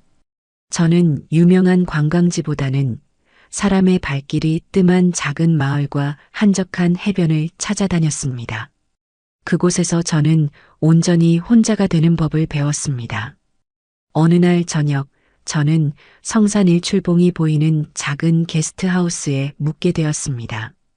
저녁을 먹고 마당에 나와 앉아 있는데 집주인 아주머니가 따뜻한 차를 한 잔 건네며 제 옆에 앉았습니다. 이런저런 이야기를 나누던 중 아주머니가 제게 물었습니다. 어르신은 혼자 여행 오셨나 봐요. 참 대단하시네요. 대단할 게 뭐 있나요? 그냥 오고 싶어서 온 거지요. 그래도 쉽지 않은 결정이셨을 텐데. 저희 어머니만 해도 평생 자식들 뒷바라지만 하시다가 이제는 손주들 보느라 당신 인생은 하나도 없이 사시거든요. 가끔 저한테 나도 너처럼 훌훌 떠나보고 싶다고 하시는데 막상 떠나시질 못해요. 발목을 잡는 게 너무 많아서요. 아주머니의 말을 들으며 저는 문득 제 과거를 떠올렸습니다. 저 역시 평생을 자식이라는 이름의 족쇄에 발목을 잡혀 살아왔으니까요. 제 인생은 온전히 제 것이 아니었고 항상 아들의 행복과 성공을 위한 부속품처럼 존재했습니다. 만약 제가 그 굴레를 끊어내지 못했다면 저 역시 지금쯤 며느리가 차려주는 밥상을 기다리며 그들의 눈치를 살피는 초라한 늙은이로 살고 있었을지도 모릅니다. 발목을 잡는 것들은 결국 자기 자신이 만드는 거랍니다. 스스로 그 끈을 끊어낼 용기만 있다면 언제든 떠날 수 있는 게 인생이더라고요. 제 말에 아주머니는 무언가 깊은 생각에 잠긴 듯 고개를 끄덕였습니다. 그날 밤 저는 제 선택이 얼마나 옳았는지를 다시 한번 깨달을 수 있었습니다. 제주도 여행을 마치고 죽전에 집으로 돌아오니 우편함에 편지 한 통이 꽂혀 있었습니다. 발신인의 이름은 없었지만 겉봉투에 쓰인 서툴고 익숙한 글씨는 단번에 아들 동철이의 것임을 알 수 있었죠. 아마도 제 친구 영희를 통해 제 새 주소를 알아낸 모양이었습니다. 저는 잠시 그 편지를 손에 들고 망설였습니다. 그 안에는 분명 구구절절한 사과와 후회, 그리고 동정심에 호소하는 감상적인 말들이 가득 담겨 있을 터였습니다. 순간 마음이 흔들릴 뻔했습니다. 그래도 제 배 아파 낳은 자식인데 어떻게 사는지, 얼마나 힘든지 궁금한 마음이 드는 것은 어쩔 수 없는 천륜일지도 모릅니다. 하지만 저는 이내 고개를 저었습니다. 이 편지를 읽는 순간 저는 다시 과거의 굴레에 발을 들이게 될 것이고 애써 찾은 평화는 산산조각 날 것이 뻔했습니다. 그들의 감정 쓰레기까지 제가 책임져야 할 이유는 더 이상 없었습니다. 저는 그 편지를 뜯어보지도 않은 채 집안에 있는 작은 화목난로에 그대로 던져 넣었습니다. 편지 봉투는 순식간에 불길에 휩싸여 검은재로 변해갔습니다. 타오르는 불꽃을 바라보며 저는 제 마음속에 남아있던 마지막 미련의 찌꺼기마저 함께 태워버렸습니다. 이제 정말로 모든 것이 끝났습니다. 시간은 평화롭게 흘러갔습니다. 저는 텃밭에서 기른 채소들로 소박한 밥상을 차리고 서예와 도자기를 배우며 하루를 보냈습니다. 주말에는 새로 사귄 친구들과 함께 동네 찻집에 모여 수다를 떨거나 가까운 산으로 등산을 가기도 했습니다. 제 삶은 그 어떤 드라마틱한 사건도 없이 잔잔하게 흘러갔지만 저는 그 평범한 일상 속에서 진정한 행복을 느꼈습니다. 그러던 어느 겨울날 친구 영희에게서 전화가 걸려왔습니다. 정순아, 잘 지내지? 그럼 아주 잘 지내지. 너야말로 별일 없고? 나는 뭐 똑같지. 그런데 혹시나 해서 전화했어. 너희 아들 소식 들었니? 영희는 조심스럽게 말을 꺼냈습니다. 저는 담담하게 대답했습니다. 아니, 들은 적 없어. 궁금하지도 않고. 무슨 일인데? 그게 너희 며느리가 네 아들 몰래 사채까지 끌어다 써서 명품 사고 주식 투자했다가 완전히 망했다더라. 빚쟁이들이 매일같이 찾아와서 행패를 부리는 바람에 동철이가 결국 이혼 서류를 내밀었대. 그런데 며느리가 이혼은 못 해준다고 버티면서 이 모든 게 다 너 때문이라고, 내가 재산을 안 물려줘서 자기가 이렇게 된 거라고 소리 지르고 난리를 쳤다는 거야. 영희는 안타깝다는 듯이 한숨을 쉬었습니다. 결국 동철이가 그동안 모은 돈 탈탈 털어서 빚 겨우 막아주고 위자료도 한 푼 못 받고 겨우 이혼 도장만 받았다고 하더라. 지금은 월세 단칸방에서 혼자 배달 일하면서 겨우 먹고 산대. 사람들이 그러는데 아주 폐인이 다 됐다고 하더라고. 그들의 비극적인 결말을 전해 들었지만 제 마음은 놀랍도록 평온했습니다. 고소하다는 생각도 안타깝다는 생각도 들지 않았습니다. 그저 그렇게 되었구나 하는 생각뿐이었어요. 그것은 이제 더 이상 제 이야기가 아니었고 제가 관여할 수 있는 영역도 아니었습니다. 인과응보. 모든 것은 그들 스스로가 선택하고 만들어낸 결과일 뿐이었습니다. 그랬구나. 알려줘서 고맙다, 영희야. 너 정말 괜찮은 거야? 그럼. 나는 아주 괜찮아. 그러니 너도 더 이상 그 아이들 소식 내게 전해주지 않아도 된다. 나는 내 인생 살기도 바쁘거든. 저는 밝은 목소리로 말하고 전화를 끊었습니다. 그리고 창밖을 내다보았습니다. 어느새 하얀 눈이 펑펑 내리고 있었습니다. 온 세상이 하얗게 뒤덮이는 것을 보니 제 마음속의 묵은 감정들마저 깨끗하게 정화되는 기분이었습니다. 다음해 봄 저는 제가 직접 만든 찻잔과 닭이 세트를 들고 서예 교실에서 만난 친구들과 함께 다도 여행을 떠났습니다.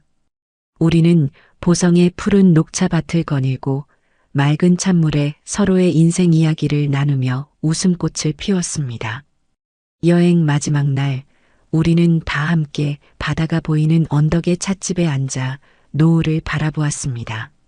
수평선 너머로 붉게 타오르며 사라지는 태양은 제 지나온 삶의 모습과도 같았습니다. 치열했고 아팠고 때로는 원망스러웠던 시간들. 하지만 그 모든 시간을 지나왔기에 지금의 평화가 얼마나 소중한지 알 수 있었습니다. 저는 제가 만든 투박한 찻잔에 담긴 따뜻한 녹차를 한 모금 마셨습니다. 쌉쌀하면서도 그윽한 향기가 입안 가득 퍼졌습니다. 문득 제 인생이 바로 이 차 맛과 같다는 생각이 들었어요. 씁쓸한 첫맛 뒤에 찾아오는 은은한 단맛과 깊은 향기. 그것이 바로 제가 오랜 고통 끝에 비로소 찾아낸 진짜 인생의 맛이었습니다. 옆에 앉은 친구가 제게 물었습니다. 정순, 무슨 좋은 생각해? 얼굴에 미소가 가득하네. 저는 그 친구를 보며 환하게 웃었습니다. 그냥 모든 게 좋아서. 차 맛도 좋고 바람도 좋고 그리고 무엇보다 지금의 내 자신이 참 좋네. 더 이상 저는 누구의 엄마도 누구의 시어머니도 아니었습니다. 저는 그저 자신의 삶을 사랑하고 스스로의 힘으로 행복을 일구어낸 박정순일 뿐이었습니다. 노을이 완전히 사라지고 고요한 어둠이 내린 바다를 바라보며 저는 제 인생에서 가장 완전한 평화를 느끼고 있었습니다.